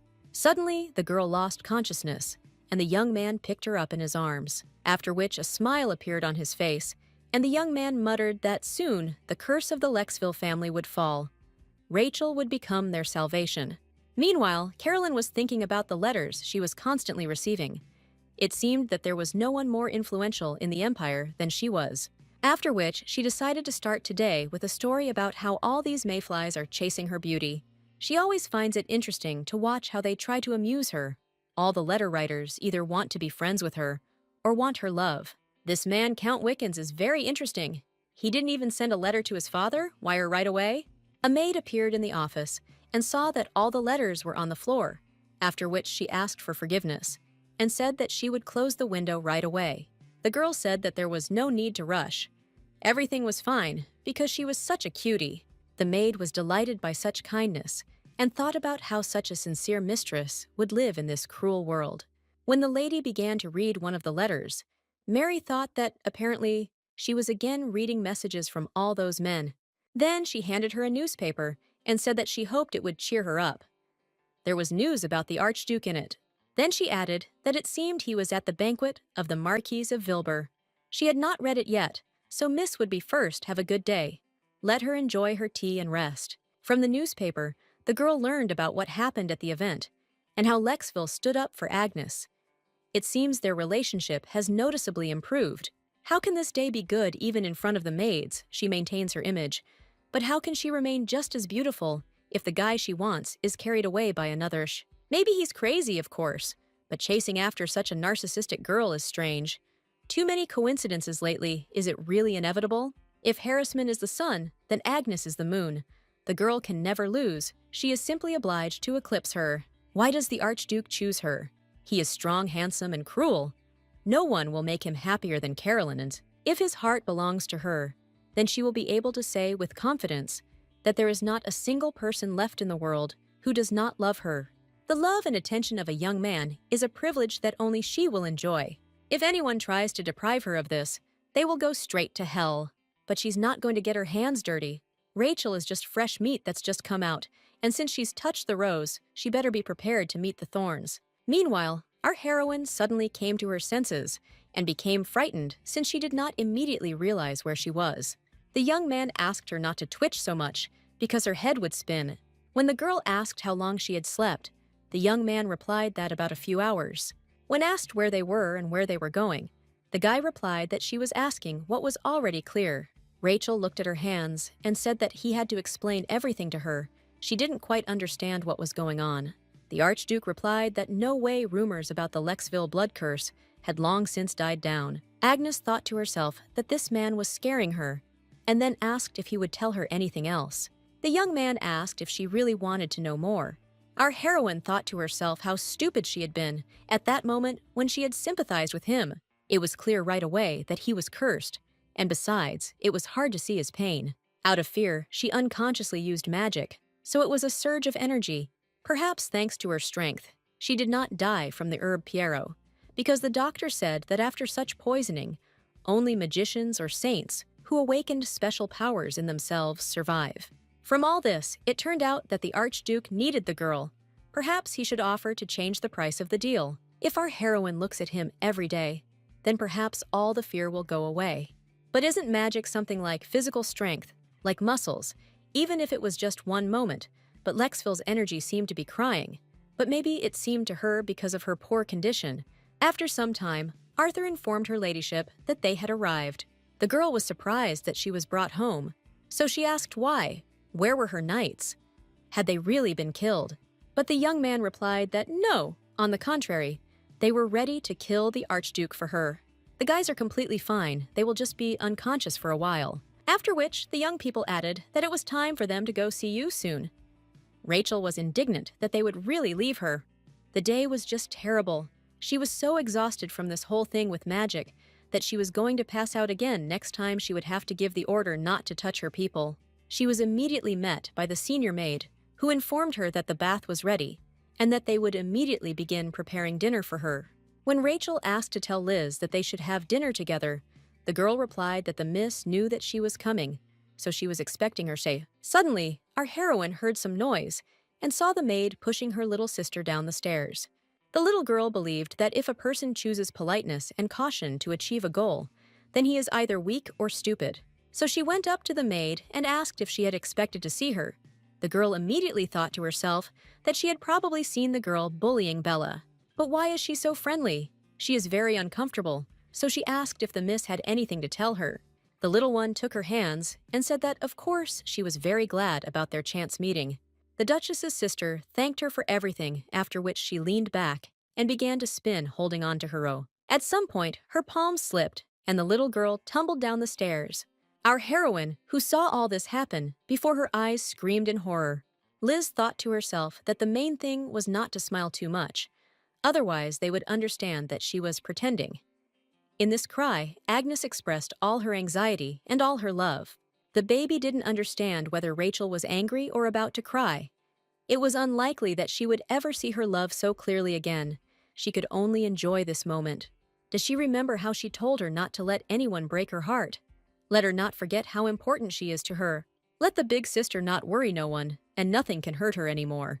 After she pointed at the maid, the knights immediately grabbed her. After some time, the doctor said that the Duchess was now making a decision regarding that maid. So let Bella look after the young lady for now, and he would go get the medicine.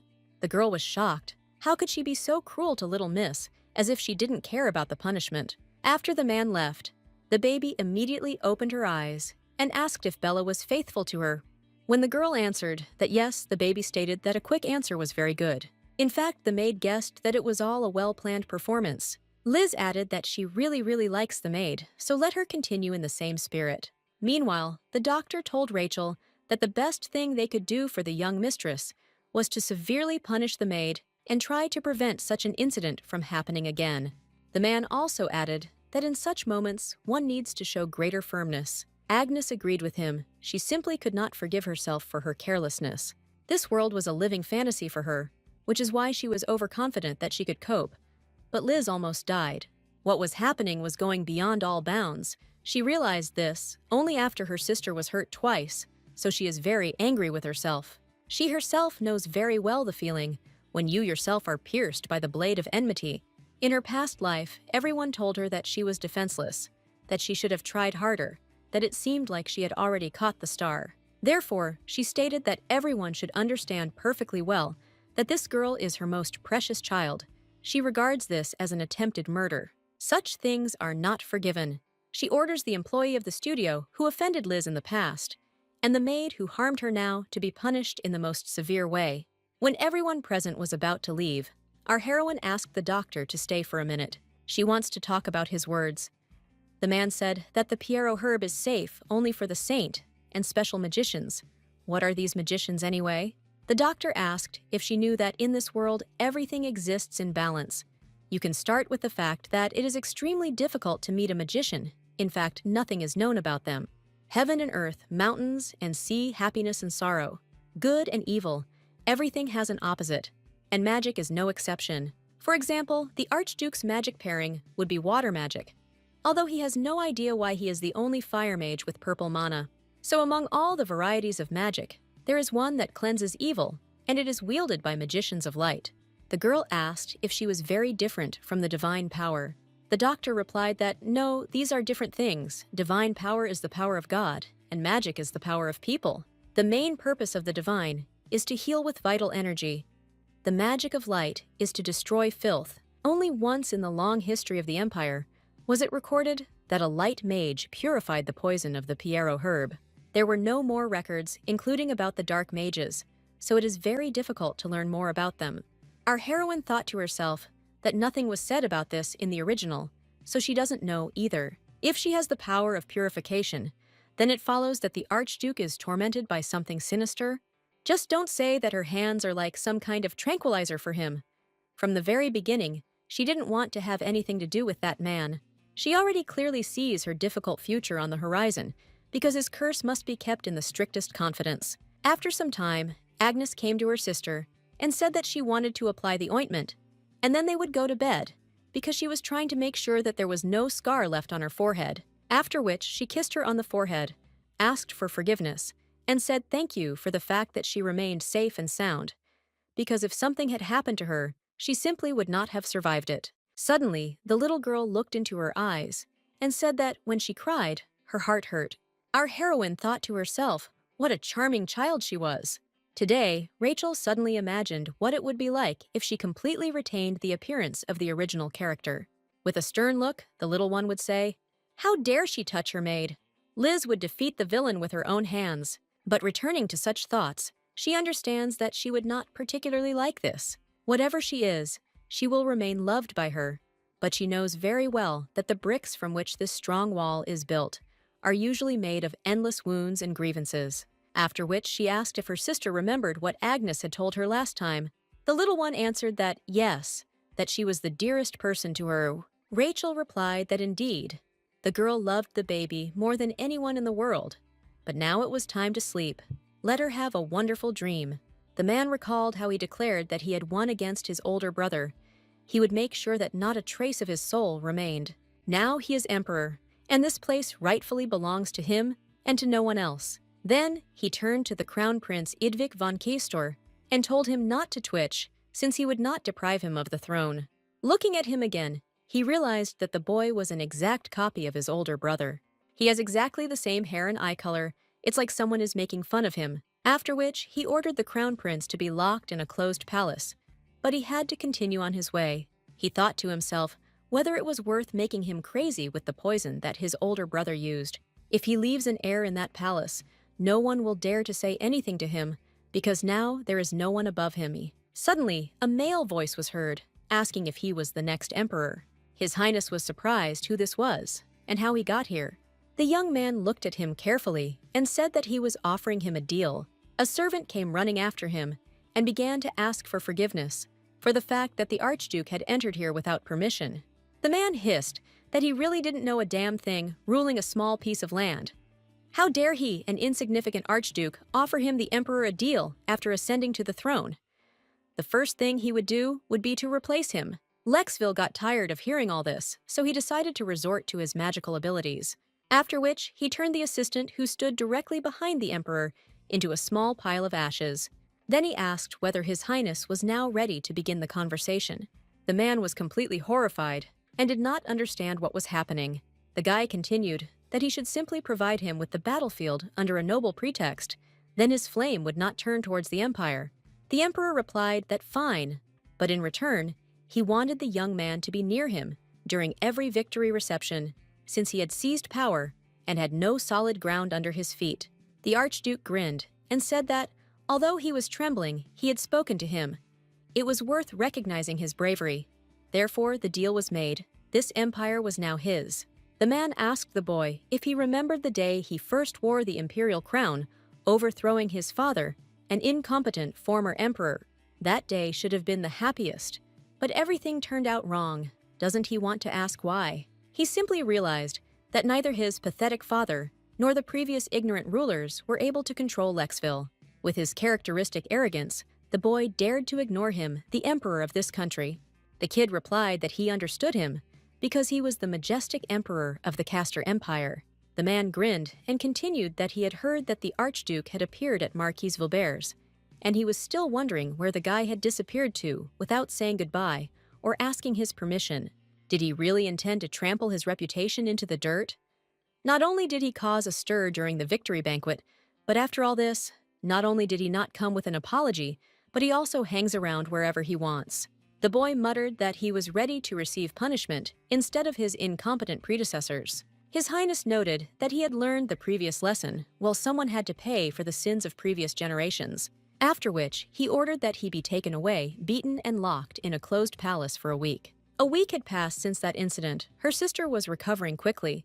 She would never tell her this, but before she got here, her world was gray and gloomy. Absolutely, no one defended her. Everyone only judged her. Malicious comments and criticism became a part of her life. She was pierced time and time again by caustic spear-like comments that deeply wounded her heart. From the bleeding wound, along with her faith in herself, flowed her very being. The girl was afraid that someone would see her and start pointing fingers and criticizing her again.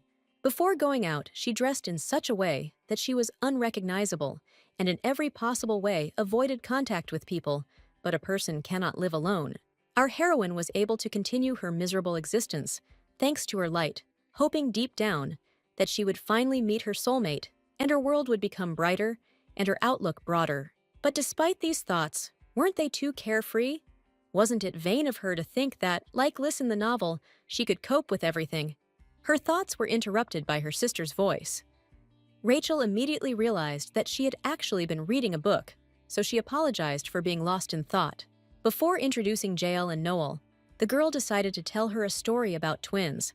Perhaps this was also her uncontrollable greed. The twins will be disappointed, but next time it is better to go to the Duke alone. The little girl asked if they really looked like two peas in a pod. Agnes replied that yes, but if you look closely, you can find a lot of differences. The girl muttered that she would like to look at them. Could she look at them? Our heroine was surprised at first, but then replied that she would introduce her to them. The guys are wonderful, so they should become friends. The little one replied that, okay, she thought to herself, if this makes her little sister happy, then so be it. Meanwhile, Carolyn was thinking that no matter how much she thought about it, it was all too strange. The only place she could see him was at the victory reception. The thoughts were interrupted by the voice of the girls who were discussing what happened in the residence of the Marquise. It is very interesting how it all began. Vilbert challenged Agnes, and the Archduke said that he would act as her knight. One of them exclaimed that it was very romantic. Had the young people really started dating already? Harrisman immediately began to pretend to cry in order to attract attention to herself. The girl was immediately bombarded with reproaches. That didn't she know how deep the Miss's feelings were? How tactless it was at first glance. You couldn't tell that the Viscount's daughter was so inattentive. Apparently, she was not taught that she should think first and then speak. Maria tried to justify herself, but no one listened to her. Carolyn stated that she knew that the day might come when the boy would look at someone else, but it was her fault that she was not ready for it. The girl continued to try to ask for forgiveness, but the young lady ignored her, after which she said that she was not feeling well, so she had to leave everyone. One of the guests said that if she feels bad, she should come home quickly. They will definitely wait for her at the next event. When she left, Maria was immediately bombarded with lessons about her manners. How could she have behaved like that? If she has an etiquette teacher, then his qualifications should be questioned. How shocked was the vulnerable miss since she immediately left this meeting. Meanwhile, the maid was surprised that her mistress left the event so early.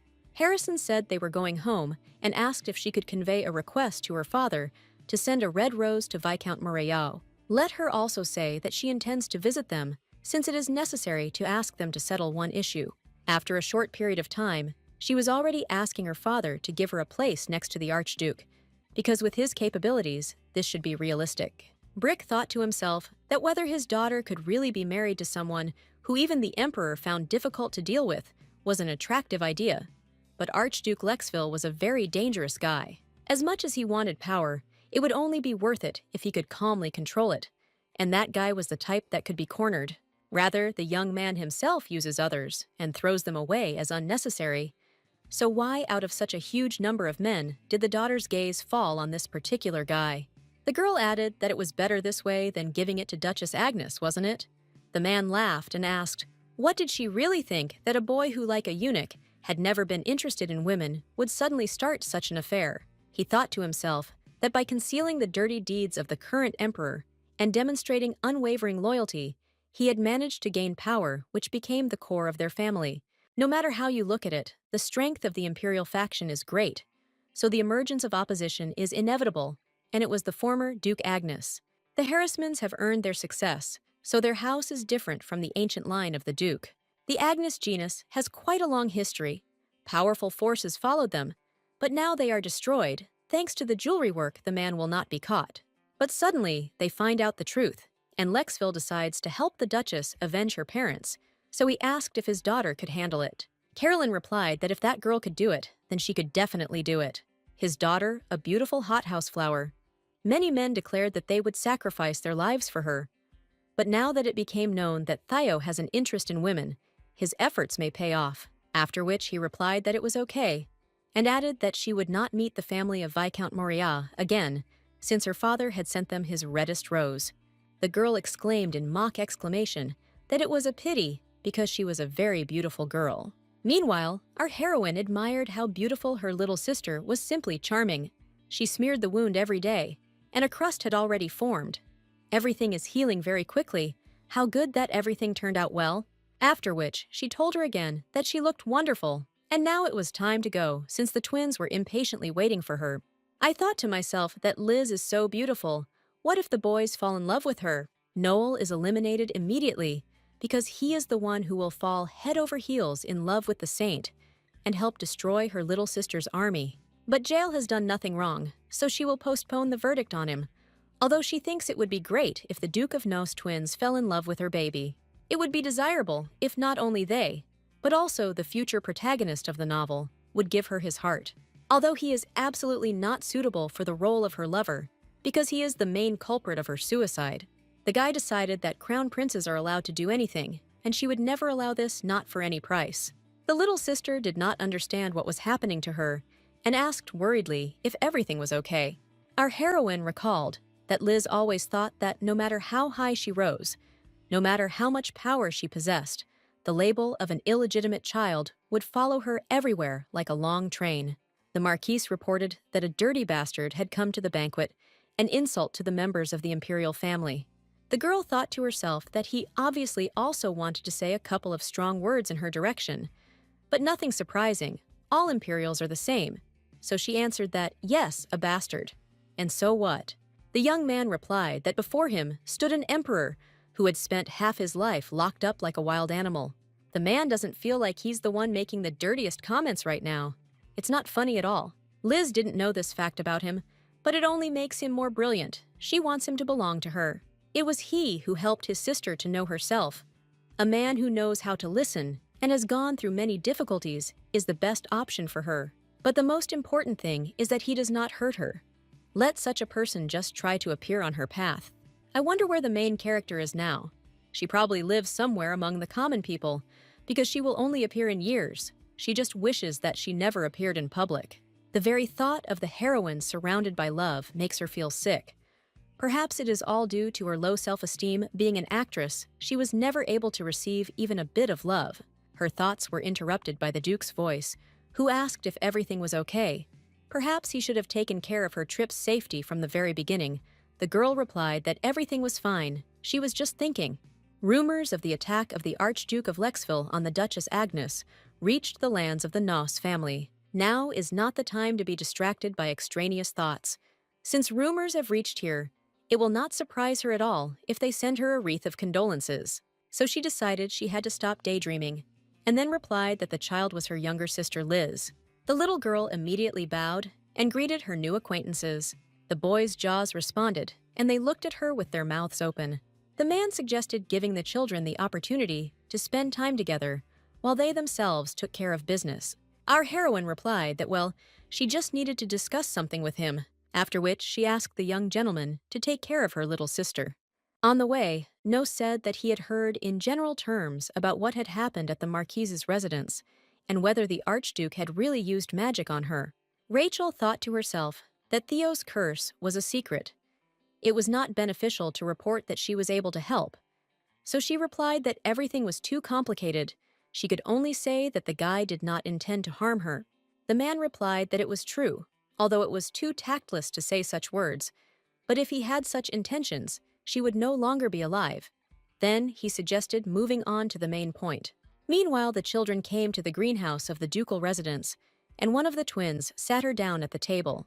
The little girl had too serious an expression on her face, and the boys didn't understand what was wrong. When the girl looked at them sharply, the boys asked why she was looking at them like that. The girl replied that because they looked like trash, she hoped that in the future they would no longer invite her and her sister to visit, and thus save them from unnecessary trouble. The boy asked why she behaved this way.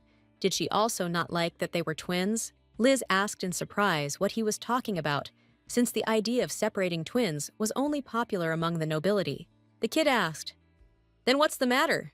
Could she at least give a reason if she doesn't like the greenhouse? Then they can call the gardener, and he will fix the landscape. If they don't like the dessert, they'll tell the chef to make it again. They don't have any friends among their peers, so they don't know how to behave." The girl took the cookie in her hands and replied that they didn't need to know that at all. Noel muttered that they were told that the Duchess's younger sister was beautiful and kind, but she only looked like Rachel. The little girl thought to herself that her older sister was a very busy person, and she didn't want to waste the time she could spend with her on the twins. After which she replied that she was not against them coming to visit her only occasionally. The boy exclaimed that he was very happy he would try his best to make her happy. His brother watched his behavior from the side, and he didn't like it at all. Noel was like a dog. On the way home, our heroine asked if she liked it, and if she wanted to visit them again. Liz replied that they had agreed that the twins would come to visit her next time. Rachel exclaimed that they had really become such good friends. It seemed like she was starting to get jealous. She thought to herself that it seems deep down inside, she wants to be the most special person for her. It is now the end of summer. The rainy season in the Agnes Duchy has ended, so it is the perfect time for construction. During the day, the workers will be busy clearing the roads and sidewalks. If we exclude the imperial house and the Archduke's family, the privileged right to negotiate with the Enro's family now belongs to her. She made no effort to win the Duke's favor, only saved jail, and now he shows great interest in her. But of course, this is not the only thing that allowed the deal to be successfully concluded. If the girl had offered something absurd in return for the kindness shown, their relationship would have been a one-time thing. But it seems he was satisfied with her sincerity. Everything was going like clockwork. The Duchy of Agnes will become incredibly rich. Our heroine will certainly achieve this. Taking the baby in his arms, the knight noted that she seemed to be very tired today, since this was her first long trip. Rachel asked to be carried to her room and asked how things were going with the training of the knightly order. The guy replied that they seemed to be very angry with themselves for losing consciousness. Then everyone had become very disciplined. The girl thought to herself that what had happened had indeed been a huge shock to them, was that the main reason why Rupert had decided to personally take charge of training the accompanying knights. After which she added that it was not their fault, it was just that the enemy had acted meanly, although she did not know whether these words would be a consolation. Since they were talking about it, she wanted to ask him if he were to fight the Archduke, who, in his opinion, would win without using magic, of course. The young man replied that he had never seen Theo wield a sword, so it was difficult to answer. But all the young man can say is that he will try to defeat him with all his might. Rupert added that the Archduke always had a murderous energy and a strong spirit. Such a knight, upon reaching a certain level, can intimidate others, and Lexville succeeded in this even as a child. But the young man does not say firmly that this will be his defeat, because he will fight for her to the last at the cost of his life. Our heroine was delighted and replied that he was truly an honest, loyal, and indomitable knight, but she thought to herself that the Archduke would never point a sword at her, but would only rush to defend her, all in order to neutralize the curse that has been destroying this perfectionist since his youth. Meanwhile, the Archduke burst into the Emperor's estate, and a court knight told him to stop for safety. The young man hissed, and if he doesn't stop, then let him think carefully before taking this step. If he is ready to stop him, then let him take out his weapon. His Highness exclaimed that it was enough, let everyone leave the room. After which he added that he understood what was bothering him, but let him calm his anger, or he would forget about their precious guests. The boy smiled and replied that it was complete nonsense, that he called the family that supported the imperial house precious. The man said that he had called him for special reasons. How much longer will the leading figures of the empire ignore each other? Let them at least exchange greetings. The young man ignored everything he said and simply began to eat the steak.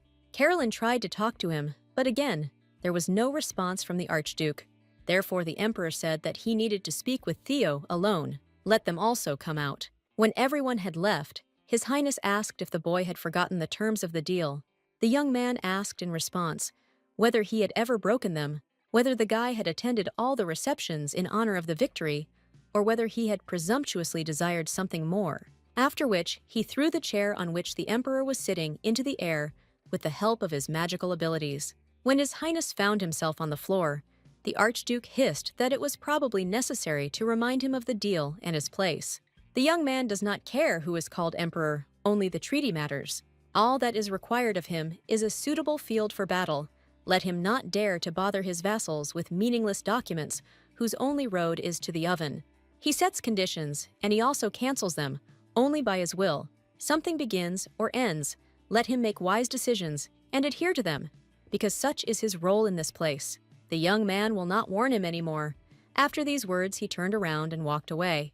Harrisman immediately entered the room and asked if everything was okay, and why the Archduke had left so quickly.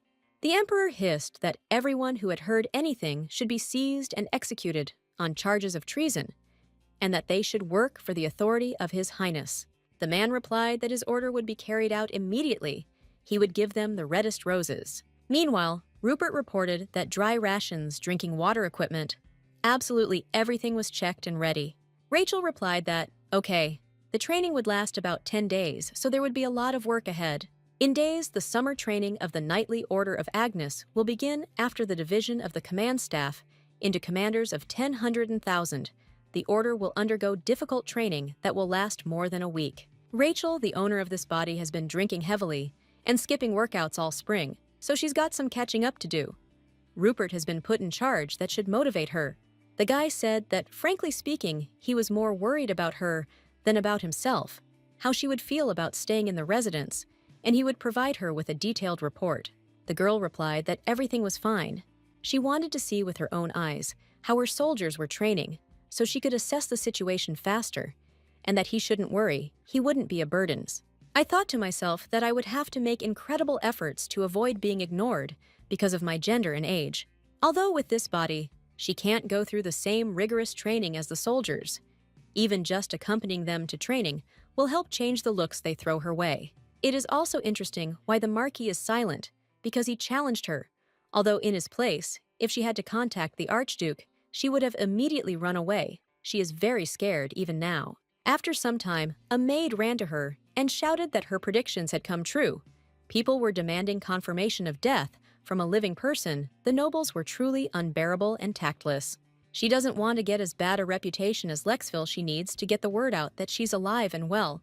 But she has so many things to do, for example, playing with her little sister, restoring the estate, developing a business, and much more. Suddenly, her attention was drawn to a letter with a sign that seemed familiar to her. Carolyn wrote that she heard about what happened at the Marcus's residence. He did some bad things, and she was so worried about her that she could not sleep. Agnes decided to skip all the formalities and get to the point. It said that there would be a reception at the Harrisman estate. They would like Rachel to attend it and make the event even more special. Our heroine noted that this was 12 days later, right after the end of training. With this visit, she will be able to tell everyone that she is alive and will not have to go anywhere else. Although she is not very happy about the prospect of seeing this girl, there is simply no more suitable place. The Harrismen are now in the center of the secular world, so there will be many nobles at their reception. There's nothing you can do about it. She can, like last time, exchange a few words and quietly leave. Holding the same letter in his hands, Geralt reported that he had heard that the soldiers of the Duchy of Agnes were undergoing summer training, and the Duchess was personally overseeing the process. The guy replied that both the knights and the soldiers there had become like a brainless herd, and that she had finally begun to put everything in order. Dante put the letter on the table and said that it was extremely advantageous for them that Agnes was strengthening her military power, because it made her stronger. Let him consider this in the context of gathering information about her on their part. It looks like the girl is planning to attend a reception at the Duke's residence. Harrisman, this is an invitation to it. They say the studio has bought up all the outfits. The young man was surprised that she would really go there. Didn't they have a strained relationship? The assistant explained that this was the only place where the rumors could be put to rest once and for all.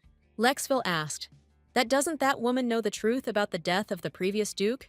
Geralt replied that he didn't think so.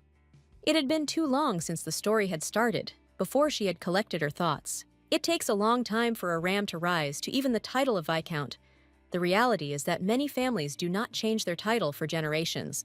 However, the Marquess of Harrisman became a duke immediately after the current emperor's accession to the throne. Such was the reward for his cleaning up Giorgio's dirty deeds. Perhaps his greatest merit is the death of Duke Agnes, who investigated the death of the late emperor. The assistant reported that this letter came from the emperor. It spoke of a new military campaign, but the guy did not know whether there was a need for it now. Theo thought to himself that it seemed to have dawned on him that he needed to be on the battlefield, even though there was no need for it now because of Rachel, and then replied that he would attend the Harrisman event. Geralt laughed and replied that he was going to make all the high society tremble. How about going there as a partner of Duchess Agnes? They still haven't been able to completely remove the curse from him. If the girl starts an affair with someone, they might have problems. Rachel may say that her lover does not like that she spends time with another man.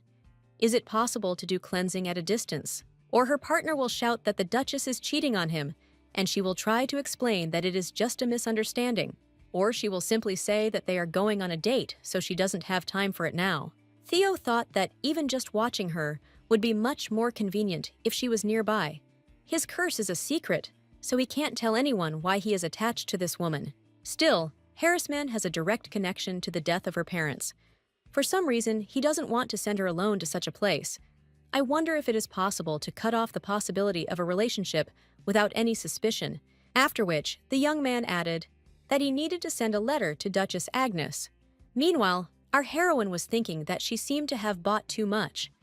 But dressing her favorite character beautifully is the primary responsibility of a fan, after which she muttered that no matter what, she also needed autumn clothes. The maid was shocked by so many boxes. Did she really need autumn clothes for the rest of her life? Rachel then suggested that they should hire an artist to capture Liz's daily life. That would be great. After all, it was her fault that she couldn't draw her birth. The maid was so shocked that she didn't even know what to answer. Suddenly, a little girl ran up to her. The girl realized that she was very tired and already wanted to sleep. Bella immediately said that she would take care of the little lady, but Agnes objected that it was not necessary, everything was fine. The maid could go, since today she would put her little sister to bed herself. Our heroine thought to herself that the maid had changed a lot since the moment Liz suffered, which apparently shocked her specifically. In order to raise this little one in complete safety, both she and Bella will gather all their determination into a fist. The little one asked if it means that from tomorrow, they will not be able to see each other again. The girl replied that yes, but as soon as 10 nights had passed, she would return back. The little sister muttered that she wanted to be with her every day, but she was too busy. Rachel replied that she was working hard to protect someone, and she should know who it was without words. Rachel and Liz's father was cold, the epitome of aristocratic nobility. How could the little one be so cute? It was simply impossible to believe. Falling asleep, the girl suddenly said that she also really wanted to protect her older sister. Agnes thought to herself that Liz was her reliable stronghold. She was the last boss in the novel, beloved saint. If the little one had firmly decided to kill someone, it would have been the emperor, and nothing would have remained of the saint. But at the end of her journey, the girl decided to commit suicide instead of killing. Because the main character could neither be maimed nor killed, she considered this the best decision of the author. But when she thinks about it now, she suddenly has the thought that perhaps somewhere deep inside, Liz hid a good heart. For although she possessed exceptional powers as Archduke Lexville, she did not abuse her abilities and did not deal with those who were hostile to her. The girl brought this good-natured little girl, justifying herself by saying that she had to protect her. But is she doing the right thing by making her feel lonely? In her place, her little sister would probably have dealt with such concerns in no time. After some time, our heroine thought that the weather outside was just perfect for training. People like Count Wickens should never be ignored. Even though he is currently huddled in a corner, watching Theo's mood swings, she is sure that he is trying his best to find a loophole to harm her. Marquis Wilbur started the dispute only because she looked like easy prey, but Count Wickens clearly harbored a deep grudge. If he suddenly unites with the Marquis of Cavendish to strike at her duchy, will she be able to stop them? She is a person she wants to protect, and she must move forward with this thought. It is necessary to become stronger with all your might. So from this moment on, they begin training. Meanwhile, the Count asked his daughter how her son-in-law was feeling. The girl replied that he was still grief-stricken over the loss of his hand, and when she thought about that day, she felt uneasy again. No one helped them, because rumors spread that the husband had fallen out of favor with the Archduke, and everyone cut off ties with them. But nevertheless, in the residence of the Marquis of Wilbur, Lexville attacked the Duchess. Agnes, perhaps only ashes remained from that woman too, but the man replied that no, unfortunately, they on the contrary, united. Not a hair was harmed from her head, and he was also informed that she and her knightly order had gone off to summer trainings, because they cannot touch the Duchess. The Earl tried to take advantage of Miss Harrisman, but they say that she is gentle and kind, like the flower of society. Sadly, they will have to act on their own, although the final answer is not yet clear. The woman muttered that since training is very dangerous, maybe something could happen to her. The father was indignant that she was saying such things. What could she do when she was surrounded by thousands of soldiers? Angela screamed that, right now, nothing but the training is carried out several times. She is just sure that there must be a gap. The man replied that, okay, he would think about it and try to do something. Although our heroine spoke confidently, the training was a difficult test for the body, which had no idea what physical labor was. Rachel had never even been on a hike. Her whole body was just aching from pain. It was only the 4th day of summer training, but still, she felt that she and the knights had become closer. Rupert reported that they pitched a tent for her because they were worried she was overtired. The girl replied that there was no need to worry about her, but rather that they should take care of those who were injured. The winner of the hand-to-hand combat on the last day of summer training will receive a prize and a vacation. If someone cannot participate, he will be extremely upset. The young man replied that he was listening. Then let him accept this message. The headmaid urgently asked to convey it to her. This letter is from His Highness, the Archduke of Lexville. Rachel wondered if he really needed her power again if its period of action was so short. The guy wrote that he was sure she was alive and well, so he would skip the banal greeting and would say, in essence, let her be his partner at the Harrisman reception. The young man did not understand what kind of strange reaction she had. She did not respond to any questions, after which he ordered the knights to return to their positions and await further instructions, while to himself he thought that something serious was really written there. Our heroine was surprised by this insolence, which was felt even through the letter. How can he have such an even and beautiful handwriting with such a disgusting character? If he had a clumsy handwriting to match his vile character, she would have made fun of him properly. His behavior has been strange lately. Usually Lexville only appeared at victory receptions, but recently he has been constantly appearing here and there. Then it dawned on her that if he was offering to go together, then why didn't he write anything about the dress code? Why does the young man act as if he has never come to a reception with a couple, although perhaps he has never really been with a partner at an event given his character? This is a completely logical assumption. If she appears with the Archduke, will Carolyn consider herself a failure? It is better not to get involved with people who own their surroundings, as if they were some kind of thing. If Rachel goes to a reception with the Archduke, all the troubles of the world will fall on her head with percent probability. But she can't refuse either knowing him. The guy will of course wear a black suit, It turns out that she won't be able to wear the outfits she bought. So days passed. The end of summer, training came after a short rest. She would have to go straight to the reception. The maid asked if she was okay. Lying face down, the Duchess replied that yes, he should just ignore it.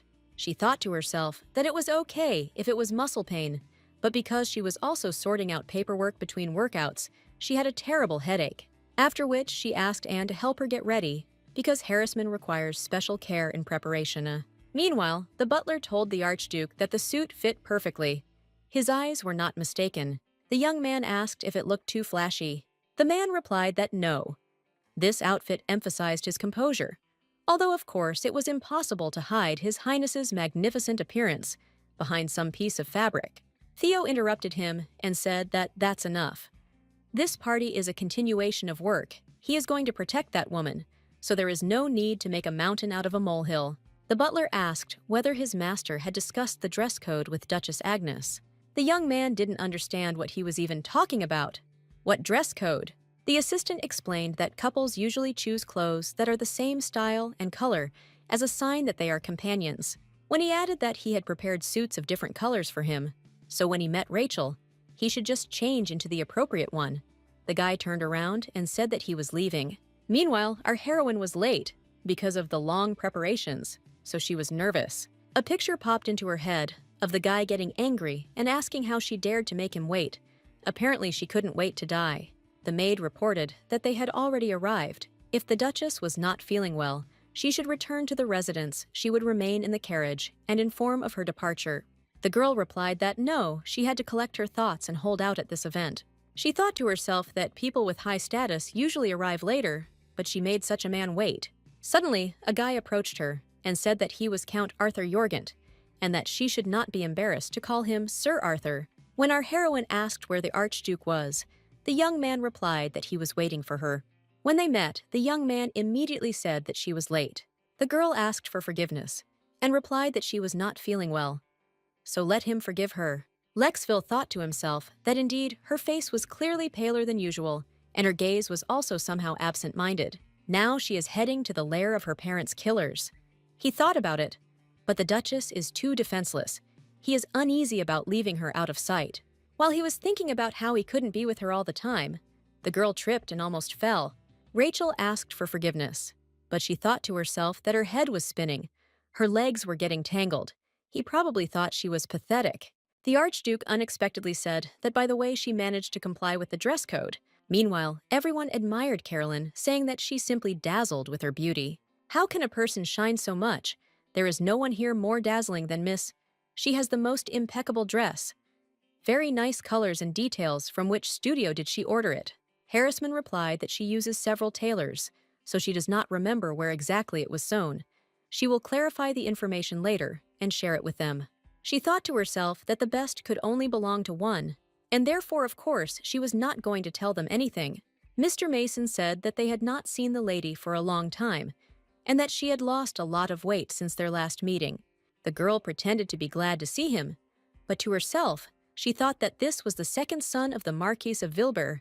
She invited him to find out what had happened that day, after which she replied that she hadn't even been in the mood to eat lately, but in fact, it wouldn't be a lie to say that she was upset, and the look of this individual made her feel even worse.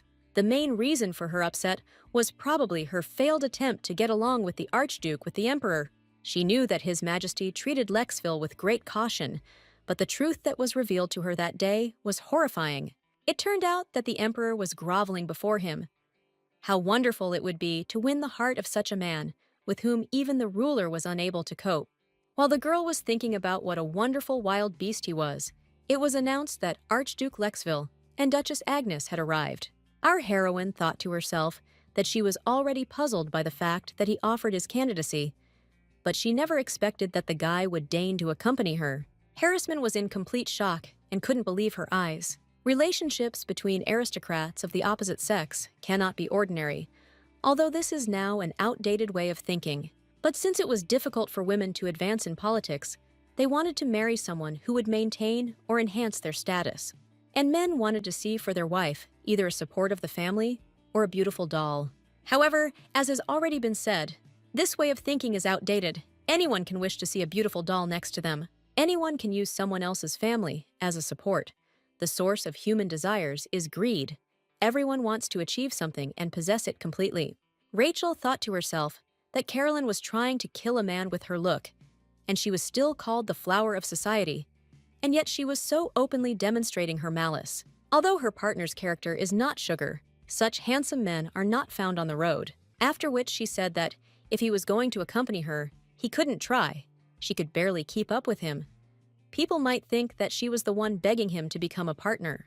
The young man noted that she seemed to be feeling unwell, so they would return early. He did not intend to linger here. The girl replied that she was only going to show that she was alive and well, and leave. But he probably had some business to attend to since he came. After thinking for a moment, the young man replied that she didn't need to know that. Agnes thought to herself that okay, she has known his character for a long time, so no one approaches him. This is great because she has absolutely no energy for arguments. She hopes that no one is going to start them. But suddenly, Carolyn appeared, who thanked them for responding to her invitation. She could not even imagine that she would see them both at her modest reception. Rachel was surprised, as the person next to her completely ignored the organizer. She wanted to apologize to Harrisman for his behavior. Why even come with such an attitude? Unexpectedly, the girl added that she would like to dance the first dance with His Highness. Traditionally, unmarried girls in the host family dance the first dance with the highest-ranking person present. Our heroine declared that he could go dance, but she needed to greet someone, after which she headed towards the second son of the Marquise of Vilber. The young man said that they were far from being in a relationship where they could greet each other joyfully. He had heard snatches of information from his father about that day. He is very sorry that this happened. Unfortunately, he was not feeling well at the time, so I would like to apologize on behalf of my father. The girl was angry to herself that it was enough to talk nonsense about feeling unwell. He was just having fun with the courtesans, after which she asked when their side intended to arrange a duel. The Archduke was waiting. The guy replied that the decision was up to the father, and that the more important question was what kind of relationship she had with Lexville. Rachel was indignant that she didn't have to tell him. It seemed he couldn't answer the question she was interested in, so let him get out of sight. The young man replied that he would be very sorry if the conversation ended in this way. Agnes said that she had no desire to talk to him, since he was disregarding the Duchess's order. She would have to leave herself. But she thought to herself that they hadn't even started dancing yet. What was he even doing? She doesn't want to stay in the same room with the overly curious, impudent fellow. If she stays there, will probably be more questions, since no one is able to address such questions to Theo himself. Nothing surprising, there is simply no such fearless person in the world. It was cold outside, but she wanted to catch her breath. Suddenly, she felt that her body was gradually becoming heavier. It was beyond her strength. Hearing that someone was coming, the girl exclaimed that it was impolite to enter the occupied terrace. Who dared? It was the Marquise's son, who said that if she was upset about His Highness and Miss Carolyn, he could console her. Our heroine was taken aback by such impudence, and said that she was not in the mood to talk to him. Let him leave. The young man hissed that arrogance was good, but if she was too prickly, she would be hated, so she should not be stubborn. Harrisman suddenly ran onto the balcony, frozen by the sight before her, after which she grinned slyly and told them to continue. The girl would not distract them. The maiden turned to the Archduke and said that Duchess Agnes was not around, so perhaps he would announce the beginning of the banquet with her. The guy replied that he thought her name was Carolyn, and he couldn't figure out why she kept bothering him. Although he pretended to know nothing, the thick-headed emperor summoned him and forced him to sit at the same table with them, even forced him to start a useless conversation. If this was a dinner party where the empire's leading figures were trying to network, what was that girl doing there? Harrisman's daughter has been hanging around him for a long time. Her intentions are clear, so he responded that she should stop this empty talk. Carolyn thought to herself that he continued to talk to Agnes and to accompany her. Let him at least look at her. There was never a man in her life who was indifferent to her. There was always someone looking at her flirtatiously, someone casting lustful glances. In the dance, their bodies touch the luxurious curves of the female body, and tender flesh will definitely excite the man. So brilliant she is, and so perfect he is. They are two halves destined for each other. After which she asked if she had made any mistake in relation to His Highness. The young man replied that it was not without this, whether he should point out each of them. She takes the partner away from the girl, but asks permission from him, not from her, so that he can quietly return to his admirers. Meanwhile, the Marquise's son said that if she left now, strange rumors would spread, and it looked like she would have to stay with him a little longer. So what do grown men and women usually do on a closed terrace? Our heroine ordered him to remove his hands and tried to step back. Meanwhile, Carolyn was standing at the door with the girls who were asking if something had happened on the terrace. Harrison replied that no, but she thought they had better go there and talk. Suddenly, the Archduke materialized near them, and the girl began to get nervous that if he entered now, everything would look completely different from what she wanted. Before them appeared a picture of a young man pestering our heroine, who looked unwell. The boy thought to himself that this was the son of the Marquis of Vilbert. Dante only occasionally mentioned him, and then through gritted teeth. Every time he sees this woman on the horizon, he loses his mind and starts doing nasty things. The guy immediately began to try to justify himself by saying that the Archduke had completely misunderstood everything, and that it simply seemed to him that the Duchess was cold. Lexville said that he should tell his father that even if they gave up their dirty games, the duel would still take place. Everyone immediately began to discuss that it seemed that the Marquis's second son had done something taking advantage of the Duchess's poor health. His offspring is intolerable. It seems that Theo saved Agnes. Did Miss Carolyn see it? Perhaps she considered it a political dispute. Our heroine tried to pretend that everything was okay with her, so she gathered her will into a fist and moved forward. But in the end, everything got mixed up. She was also worried about one question. Why was this young man next to her so angry? The girl looked at him and said that she had already told him, but let him go. Please, more slowly. She was feeling very bad right now. Suddenly, the Archduke stopped abruptly and placed his hand on hers. Rachel instantly felt better and looked at him with an uncomprehending look. The young man said that she shouldn't look at him like that it was annoying that his partner was unable to behave with dignity, after which he added that he would take her home. Sometime later, sitting in the carriage, our heroine asked where they were now. The young man replied that they were almost there, so he should sit quietly. Agnes thought to herself that this was the first time she had found herself in his debt. She felt like she was going to die from embarrassment, but after sleeping, she felt even better. And in general, what did she just do? She just sat down in the carriage and immediately fell asleep as if she had been hit on the head with something. The expression on the young man's face was very strange. Was she sure she hadn't done anything wrong? After which she decided that she needed to say something and asked if he needed her magic today. But Lexville replied that when such a need arose, he would take her hand himself. The girl thought to herself that she didn't need to know his reasons. But wasn't it a lower price than starving her own people to death? He doesn't want to talk about the curse, even when the Archduke discovered her abilities, which she didn't even know she had. He said that she didn't need to know the reason why Rachel should hold his hand. It is obvious that Lexville has a deep connection with magical awakening, so it is no wonder that everything is kept in the strictest secrecy. After all, magicians are priceless and very rare. Even in the imperial family, there are only magicians, and even all of them are as far from the Archduke as the moon. At best, they have telekinesis, which allows them to move light objects. Maybe they can also create a weak breeze, and the young man is able to burn hundreds, if not thousands of people with a flick. It is about the secret that allows him to artificially inherit this great power. She has seen only a fraction of his suffering, and she has no desire to master such power. But the foolish people in power will certainly try to find out his secret, even if it costs them a fortune, and even if the price is a curse. Therefore, she understands him, but he is too secretive. If she has to constantly adjust to his mood, she will not be able to follow him, even if he does not tell her everything, but at least something. After which she said that she would like to conduct business on equal terms. Shouldn't she know when her strength is needed? The guy replied that he had said that he was cursed, that he needed to see such an amount of blood that she could not even imagine because his magic required blood. That he always goes to the battlefield at the Emperor's command is a kind of bargain. The girl thought to herself that he was speaking as if he were a being who had a will, that is, there was no talk of loyalty to the Emperor. When asked what if she suddenly couldn't see blood, the young man replied that he had no choice but to see it anyway, something similar to what she had seen at the Vilber residence. But when our heroine touches it, this curse rejoices and subsides. Rachel muttered that it turned out that her power was necessary when he needed blood, as it was with the Marquis. The girl asked if she could touch him, but she thought to herself that, thanks to her, the curse was rejoicing and subsiding.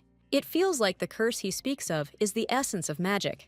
That's what gave him unimaginable power, but in return put him in chains. Arthur exclaimed that at last he had arrived, and some came out to meet his lordship as soon as he received the message. Then the young man turned his attention to Rachel and asked what the two of them were doing there. Our heroine thought to herself that she must have gone crazy. What was she even doing?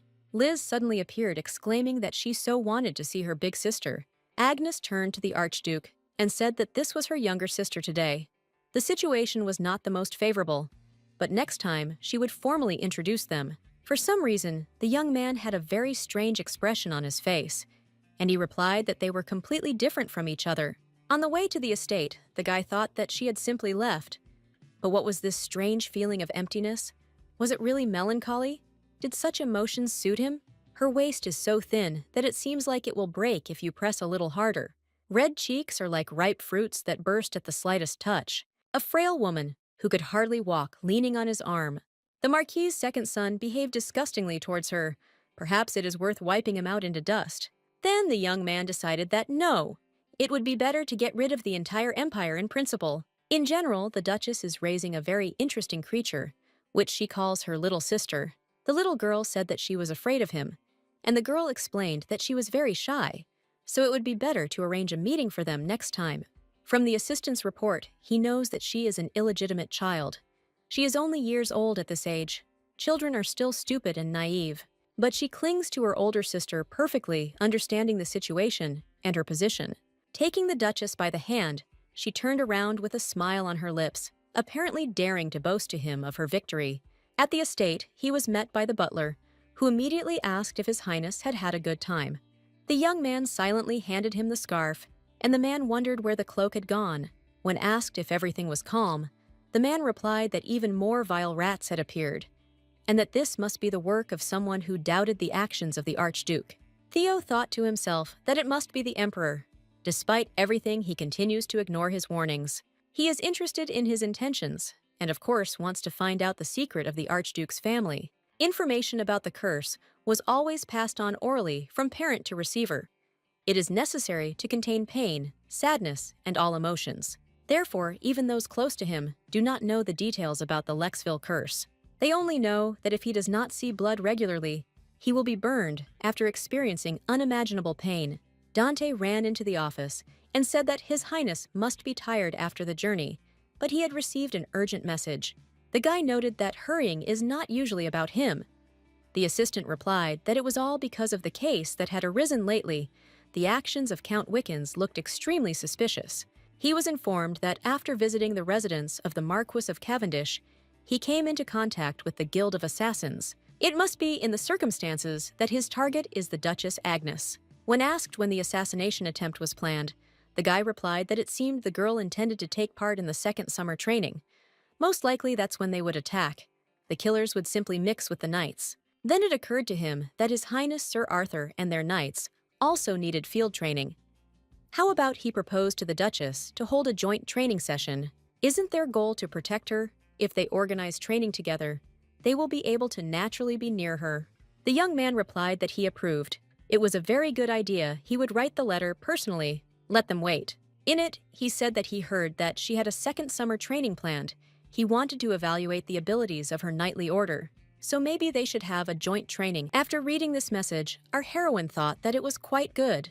The Knights of Lexville are the elite of the elite. They were the backbone of the mighty Castor Empire, battle-hardened warriors who were always at the forefront with the Archduke. Therefore, even simple training would bring great benefits to her knights.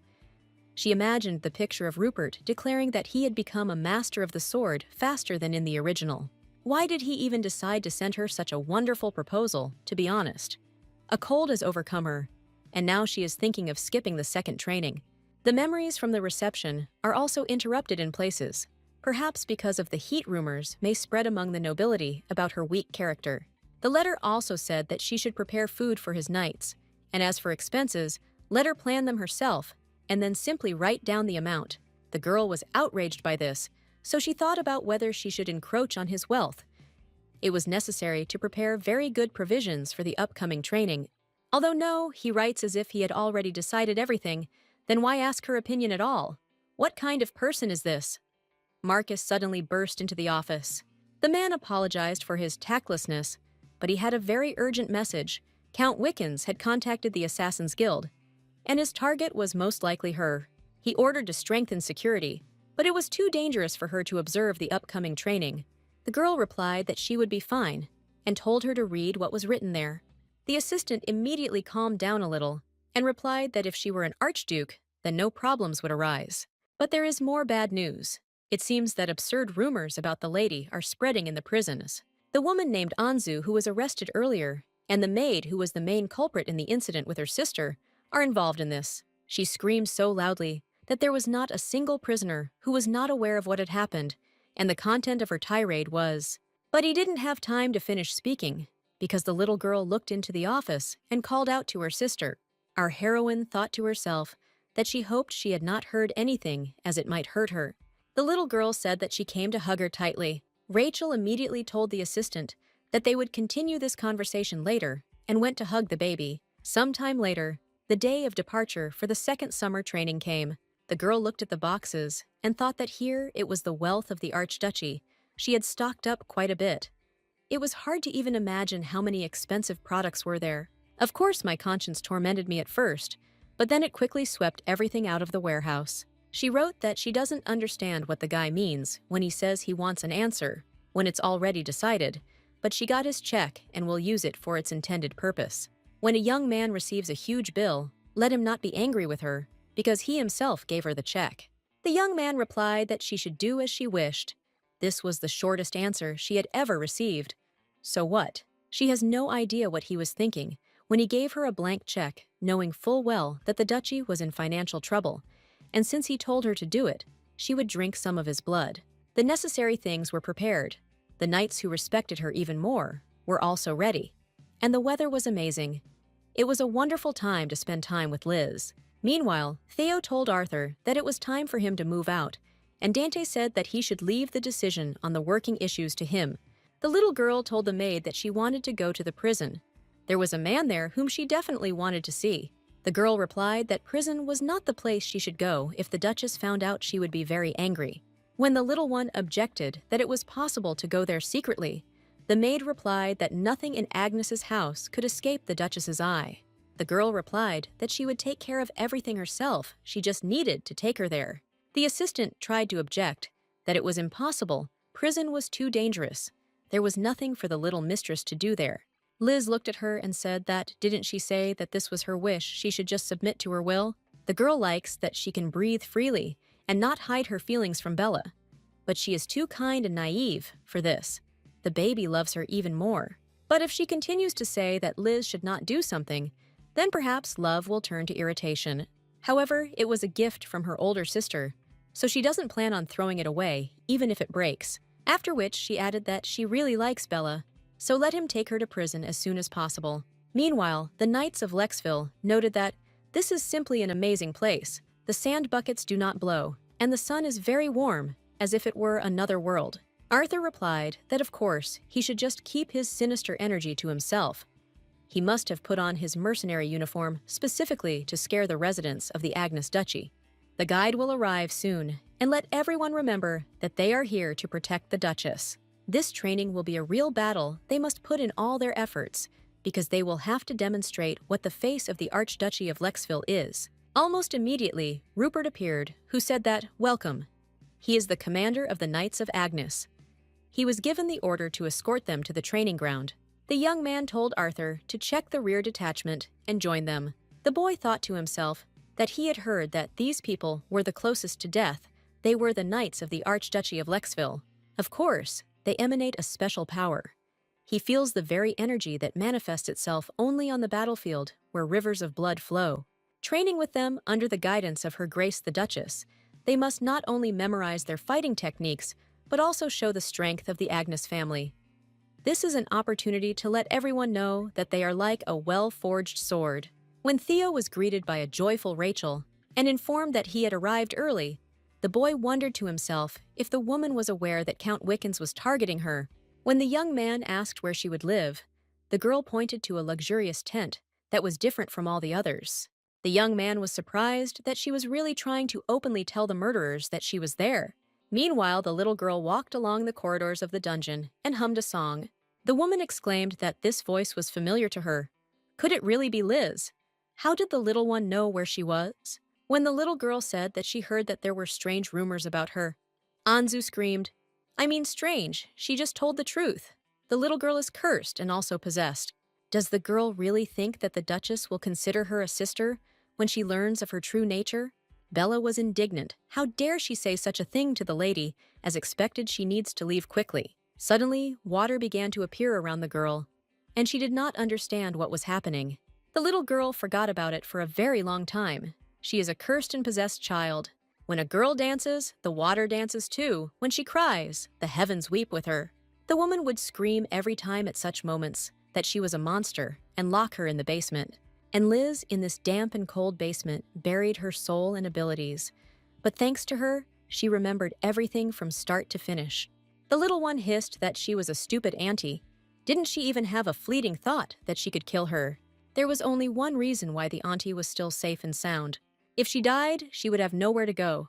But now she has a home. After these words, the water level in the cell where the offenders were located began to rise, and it was not clear where it came from. The little girl added that the woman has absolutely no right to say that her older sister might disown her. Such statements upset her very much and spoiled her entire mood. Lying in bed, the girl thought that the road to a happy life with Liz was too long and difficult. Once it was all over, she would just play with her and do nothing else. She had been walking with the knights all along, and now her whole body ached. She wouldn't do it anymore, and the feeling of being followed was much worse than Rachel thought. Those who seek to kill her will most likely appear on the last day of training when everyone is relaxed, that is today. In fact, she had no particular desire to live, so she accepted the new life in the new world as if nothing had happened. She didn't care at all about Pak Yan's life, which ended with a sparkling flash and a loud noise. Now everything was different. She wants to continue living with her younger sister. Here our heroine feels real, and this instills fear and horror. Suddenly, the voice of the Archduke was heard, and Agnes wondered what had brought him here at such a late hour, after which she said that he could come in. The guy said that he would settle in the neighboring tent. He doesn't know if she is aware, but an assassination attempt is being prepared on her. Inside the luxurious tent, the girl is an easy target for killers. Rachel replied that she knew why she would put up a fancy tent in the middle of the training grounds. If they were looking for her everywhere, other people could get hurt. The young man replied that her life was much more valuable than hundreds, even thousands of other people's lives. Was this really news to her? Our heroine replied that he would protect her. Wasn't that why he came here? The young man stated that she knew everything perfectly well. This was a very self-confident step. Rachel replied that her life was at stake, so she couldn't take any risks, but she felt relieved to be with him. Perhaps because the strongest man in the world came to protect her. Her eyes suddenly began to stick together, after which she asked if he would return to himself. The Archduke replied that if he wanted to sleep, then let him lie down, nothing would happen. The young man thought to himself that she was either too naive or too smart under his protection. No one would harm her. But the most dangerous man in the world is... Archduke Lexville doesn't. She know that, so why does she believe and rely on him? Her hair is so snow-white as if he shouldn't touch it, because it destroys everything in its path. Meanwhile, the little girl thought to herself that she wanted to get rid of them, but if someone died in prison, it would certainly reach her sister's ears. So the little one decided to just leave the women with a light warning. Then she turned to Bella, called her man, and said that she hoped that she would not tell the Duchess what had happened.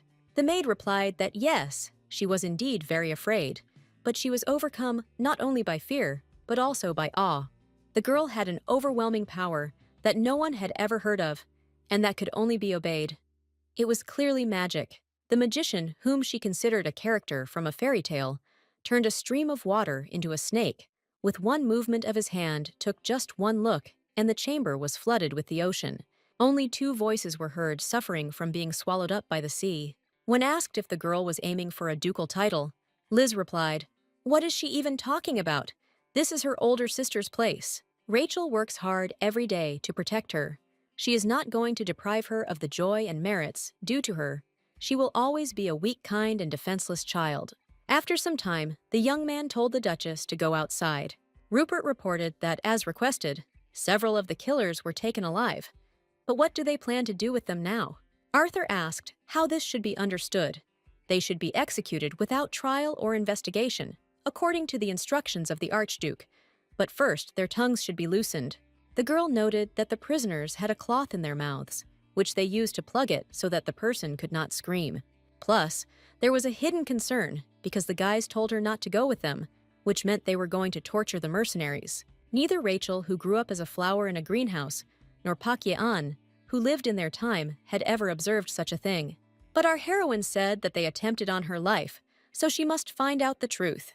The young man immediately warned her that this sight would not be pleasant. A place where the truth is extracted from people through pain, it will not leave anyone indifferent, but she does not want to sit idly by while the Archduke does her job. But the darkness she entered was full of cruelty, cutting into the flesh, with laughter flying from her lips, thick slimy warmth spreading across the floor. All this is accompanied by terrifying screams that simply pierce the soul through and through. But the most terrible thing was the human flesh being torn apart before her eyes, and he seemed indifferent. Although he was always like this, the guy himself said that because of the curse, he must constantly kill witness so many deaths and suffering, he lost a lot. Most of all, people fear death, having lost everything, he himself became death. Of course it fears him. But on the edge of this darkness, a word thundered. Our heroine knows it very well, and it is sympathy. When she woke up the next day, the maid said that the Archduke had asked to call him when she got up, but the maid would tell him that the mistress wanted to rest a little longer. But the Duchess replied that it was not necessary, since she was already getting up anyway. Theo immediately appeared in the room and reported that while she was resting, they had put in order the information collected by the commander of her night squad. When Agnes muttered that she had really slept for so long, the boy thought to himself that it was no wonder her flower had not blossomed for that. But still the blood of a lion flows in this woman. She cannot be raised like a kitten. The young man handed her the documents. The girl noted that this was a contract for murder with the signature and seal of Count Wickens. Should such documents be saved, they must be burned immediately after payment. The Archduke replied that it was simply people living in the shadows who were extremely suspicious.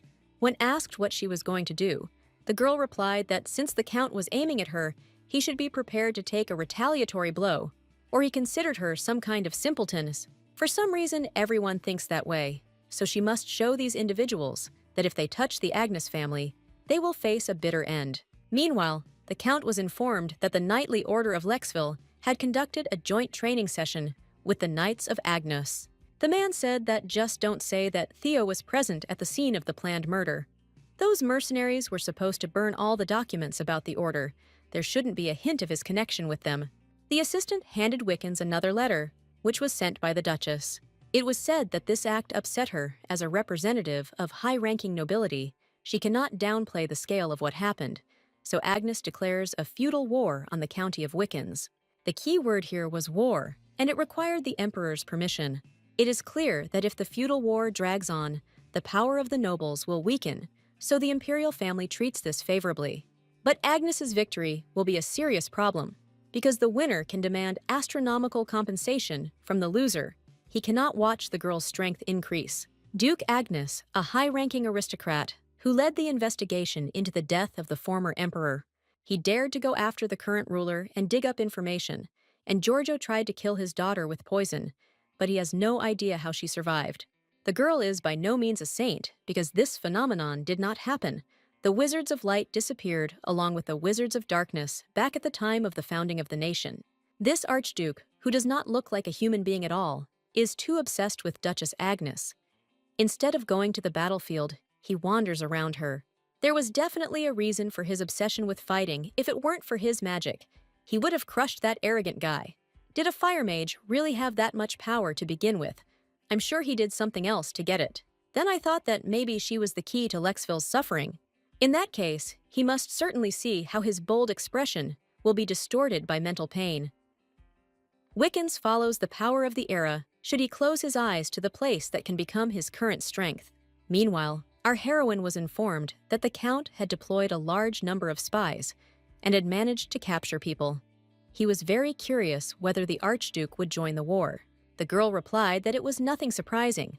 Lexville's participation was an immediate loss for Wiccans, but her fight was her fight. They had spoiled her mood a little, so let her order everyone to be kicked out. Marcus replied that he was listening. There was also the question of hiring additional warriors, and the Count was postponing the discussion of the amount of compensation. Our heroine replied that she would resolve the issue with the mercenaries at any cost. A maid appeared in the room and announced that everything was ready for the mistress's departure. Since the Duchy of Agnes was preparing for war, it was becoming dangerous, so she asked that her little sister be under the guardianship of the Archduke for a while. The little girl really didn't want to leave, and said that no matter how busy she was, the girl could wait. But the baby doesn't know about the feudal war. It's very hard for a child, so she asked Lexville to keep everything a secret. Rachel replied that she also did not want to send her to the Archduchy. She constantly wanted to see her face, but there was no other choice. They'll be coming for my little sister soon. Is she really going to be capricious in front of strangers? The little girl started crying that she didn't want to leave, that her older sister shouldn't abandon her, that she had done something wrong. Maybe she was wrong in something. There was no need to hate her. The Duchess immediately ran up to Liz and hugged her tightly, saying that why should she leave her? It wouldn't happen even if the heavens fell. Until she spreads her wings, saying that she doesn't need Rachel. She will do everything for her, even if it means completely destroying someone. The girl knows that the little one has been patiently waiting for Agnes to be free. But could she wait a little longer? Now she needs to deal with one very important matter. The girl will focus on him to finish everything quickly and have fun with her. But she is afraid that the baby will get even more bored. So she decided to send her on a picnic to one amazing place. Our heroine talks about a huge castle, like an imperial palace, which is located in the capital, and it is time for a princess to live in it. The strongest and most courageous young man in the world lives there. The sister cannot go there, but hopes that upon her return, the little girl will tell her what wonders she saw there. Having calmed down a little, the little girl replied that it was fine, she loved her very much. Rachel replied that she loved her too, and when all the work was finished, she would definitely come for her. On the way, the little girl repeated the same words over and over again, that her sister didn't abandon Liz. She has no idea that the girl is a bad child, because of whom everyone's mood is spoiled, so she has no reason to abandon her. But why is she trying to send her so far away? There are many other ways to leave her. It's all too strange. After which, she said that maybe they hid something from her. Bella had just really spoiled her mood. Who is she for the girl anyway? When the maid dejectedly replied that she was her personal servant, the little girl asked why she was hiding something from her then.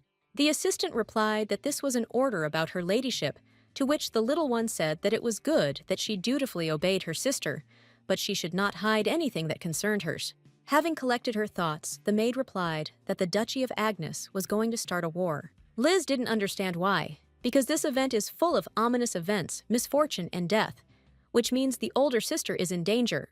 The little one really wants to protect her sister, who knows maybe she is crying from fear now, so she told Arthur that she feels bad. She doesn't have the strength of the little girl, she won't be able to protect herself, after which she asked the guy for forgiveness, but he replied that there was no need to apologize. It was time for them all to rest. The girl needed to go back to help her, so she replied that she wasn't apologizing for that. Dirty water is heavier. This makes things difficult. It needs to be lighter, so that Liz can create a cold, sharp blade, after which an energy flow flew past the young man's face and scratched his cheek. The little girl muttered that thanks to this power, she would be the most dangerous of all, so the uncles would come to an end. The little one will become the elder sister's sword, and the boys will freeze like the depths of the sea. This is the world of the novel, The Beloved Saint. And of course, the main character is a blonde saint. This is a story about the victory of men over the villain Liz Agnes. There are several main male characters. The main character is the crown prince of the Castor Empire. Edvic Liz loved him. A minor character is one of the twins of the Nas ducal family Noel, the holy knight who destroyed the entire army of the Duchy of Agnes and announced the death of Liz Rupert Archer.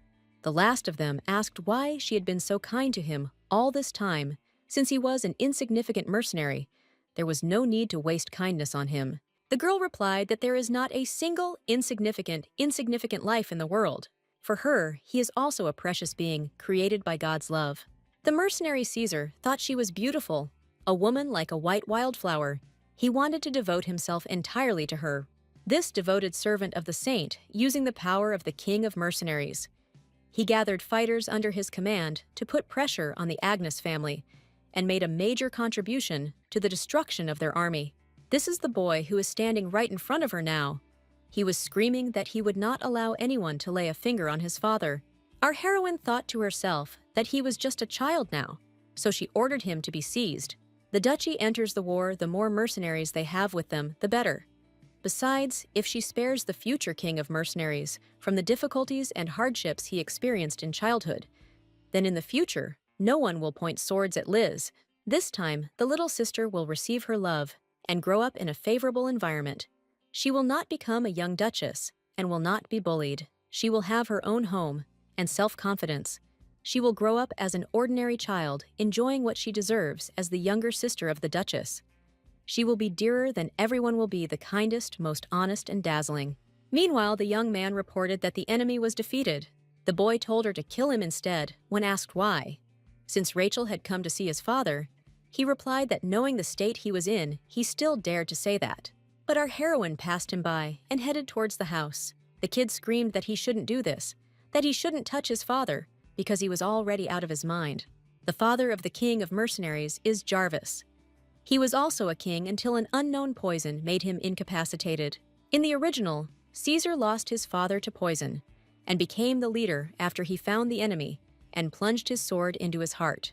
The girl told the boy that she needed their strength, so she would save the king of the mercenaries, let him repay her kindness. Mercenaries are always in pursuit of money and freedom, but they have someone before whom they tremble as before a deity. This is none other than the king of mercenaries, Jarvis. He never left his subordinates in trouble, helped them get proper pay, saved them from unjust imprisonment, executed all who touched the mercenaries, even the aristocrats, the absolute, who protects his own and remains strong despite being ordered to be destroyed for killing the nobility. He was king until he retired 2 years ago due to illness. The man handed Rachel a brooch as a symbol of an oath, even if it was only once, but all members of the 5 strongest guilds of the Castor Empire would unconditionally mobilize at his call. Her grace is his benefactor. The mercenaries will never forget her mercy if she allows he would like to give this power to her.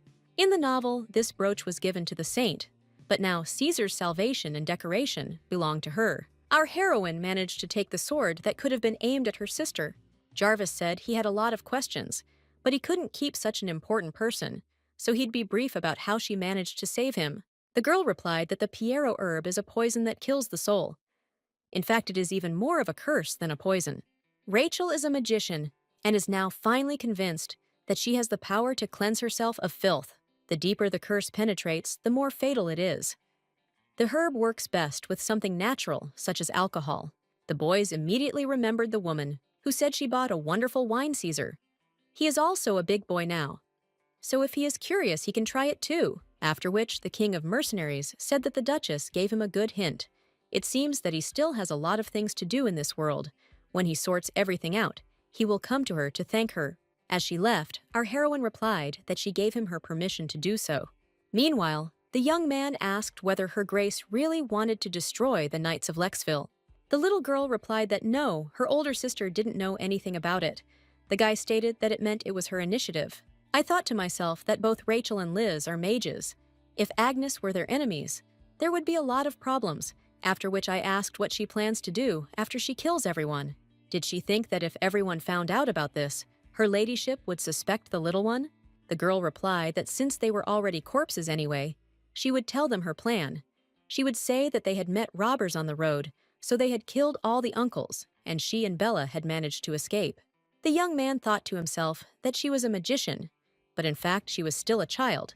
There is nothing more absurd than the story of the death of the Knights of Lexville from bandits. Childish menace mixed with magic and cruelty. For some reason, this feeling is painfully familiar. After which, he declared that it was necessary to correct the situation, so he began to break the ice swords. Then he picked up the baby in his arms and said the game was over. Young lady, his threat was to have her obediently follow his destination. The girl hissed that if they touched Bella, she would really finish them off. The young man noted that her murderous energy was as sharp as a sword blade, although not yet sharpened. This little one had already managed to harm the people whom the Duchess was raising. Then he said that his master was a terrible person. If she destroyed them, then her family would have to bear responsibility. Apparently, she learned about the war in the Duchy of Agnes, and now she almost made another enemy. Her magic is strong and cruel. He feels that she can protect anyone, but the Duchess is not as weak as Liz thinks. Her ladyship will cope with the problems on her own, and she, the young lady, needs to stop wasting her power so carelessly. But he thought to himself that it seemed that Rachel knew about the girl's power. The Duchess asked to be polite with her, strictly adhere to the menu for the child not to show the sword, not to allow her to see the fights, because she might get scared and much more. The little girl looked closely at the knight and said that she would definitely kill this uncle. Arthur asked if maybe it was enough to talk about this. She had previously said that she would kill, and now that's all he hears from her. Dante suddenly appeared and started to wail about how one could talk about murder in front of a child. What he was even doing. The guy tried to justify himself by saying that there had been a misunderstanding. The man shouted that there was no misunderstanding, that to touch on such topics in the presence of a gentle little lady was a real blasphemy. Liz thought to herself that being called gentle seems harmless. Being small is someone who needs to be protected. This person in front of her is the one who can stand up to this annoying uncle. Gerald continued to scold him and ask what was wrong with his eye, how the Knight of Lexville managed to get hurt. The guy replied that he was actually trying to explain, but he wasn't listening to him. The little girl butted into their conversation and said that it was her fault let him forgive her for scratching her because she only waved her hand. But he pointed his sword at Bella and threatened her, so there was nothing else to do. The young man did not understand what was happening, why she was presenting him in such a strange light.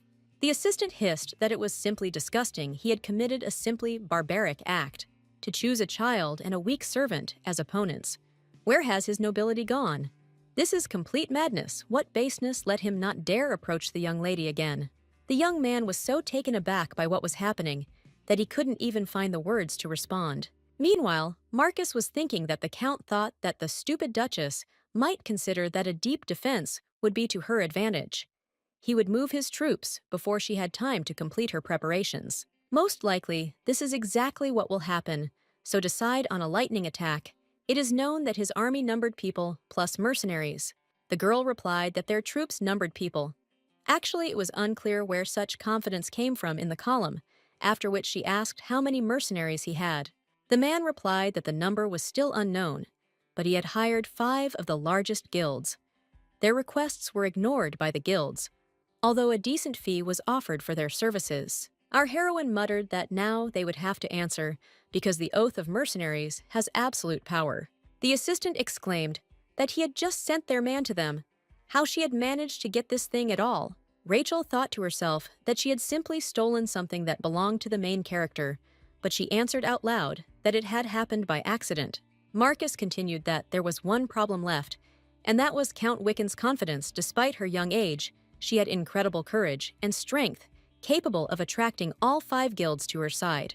Therefore, it will clearly be difficult for the Count to resist her alone. Agnes replied that yes, that is why, even though there is so much to do now, it is necessary to keep the imperial family under control. The girl has a feeling that the Agnes family has long been trying to be drawn into an undesirable conspiracy. A buried suspicion resurfaces. This body is addicted to the Piero herb, and it is controlled by the imperial family. A suspicious look is directed at the young heiress who has lost her parents and protection. The emperor ascended the throne 3 years ago. At the same time, the former duke ordered his physician to inquire about this herb, and immediately after that, he died. The young man immediately declared that he would select and send out many spies. Our heroine thought to herself that when she got into this body, the present and future were distorted in the original. The conspiracy against the Agnes family was never revealed. The more she strengthens the family, the more the emperor will try to put pressure on her to protect her beloved child. And her land she must fight. But how much? Even if she doesn't like it, she might have to shift the timing of the protagonist's rise to power, after which she said to bring people from the villages to the castle and burn everything so that the Count's army would not receive anything from their territory. A master is a person who has achieved perfection in some field. The most valuable skill is considered to be swordsmanship. One day, in the capital's gossip newspaper, a rumor spread that a swordmaster had been born in the empire. People thought it was a tabloid piece of nonsense, but it wasn't empty talk because the main character is Arthur Jorgent, a Lexville hunting dog. The Archduke asked if they had been suddenly attacked, and the boy replied that he did not even know if it was right to call it a surprise attack. The young lady is a magician, of course. She is not as strong as him yet, but she controls mana so skillfully that she is able to turn water into ice. She will soon reach his level. He can't believe that her ladyship and the young lady are magicians. If they were enemies, it would cause a lot of trouble. Dante admired that she was like a doll. This sweet, charming creature in the cold mansion of the Archduke gives him the opportunity to find meaning in life again. Although now is not the time for such talk. She must be tired after a long trip.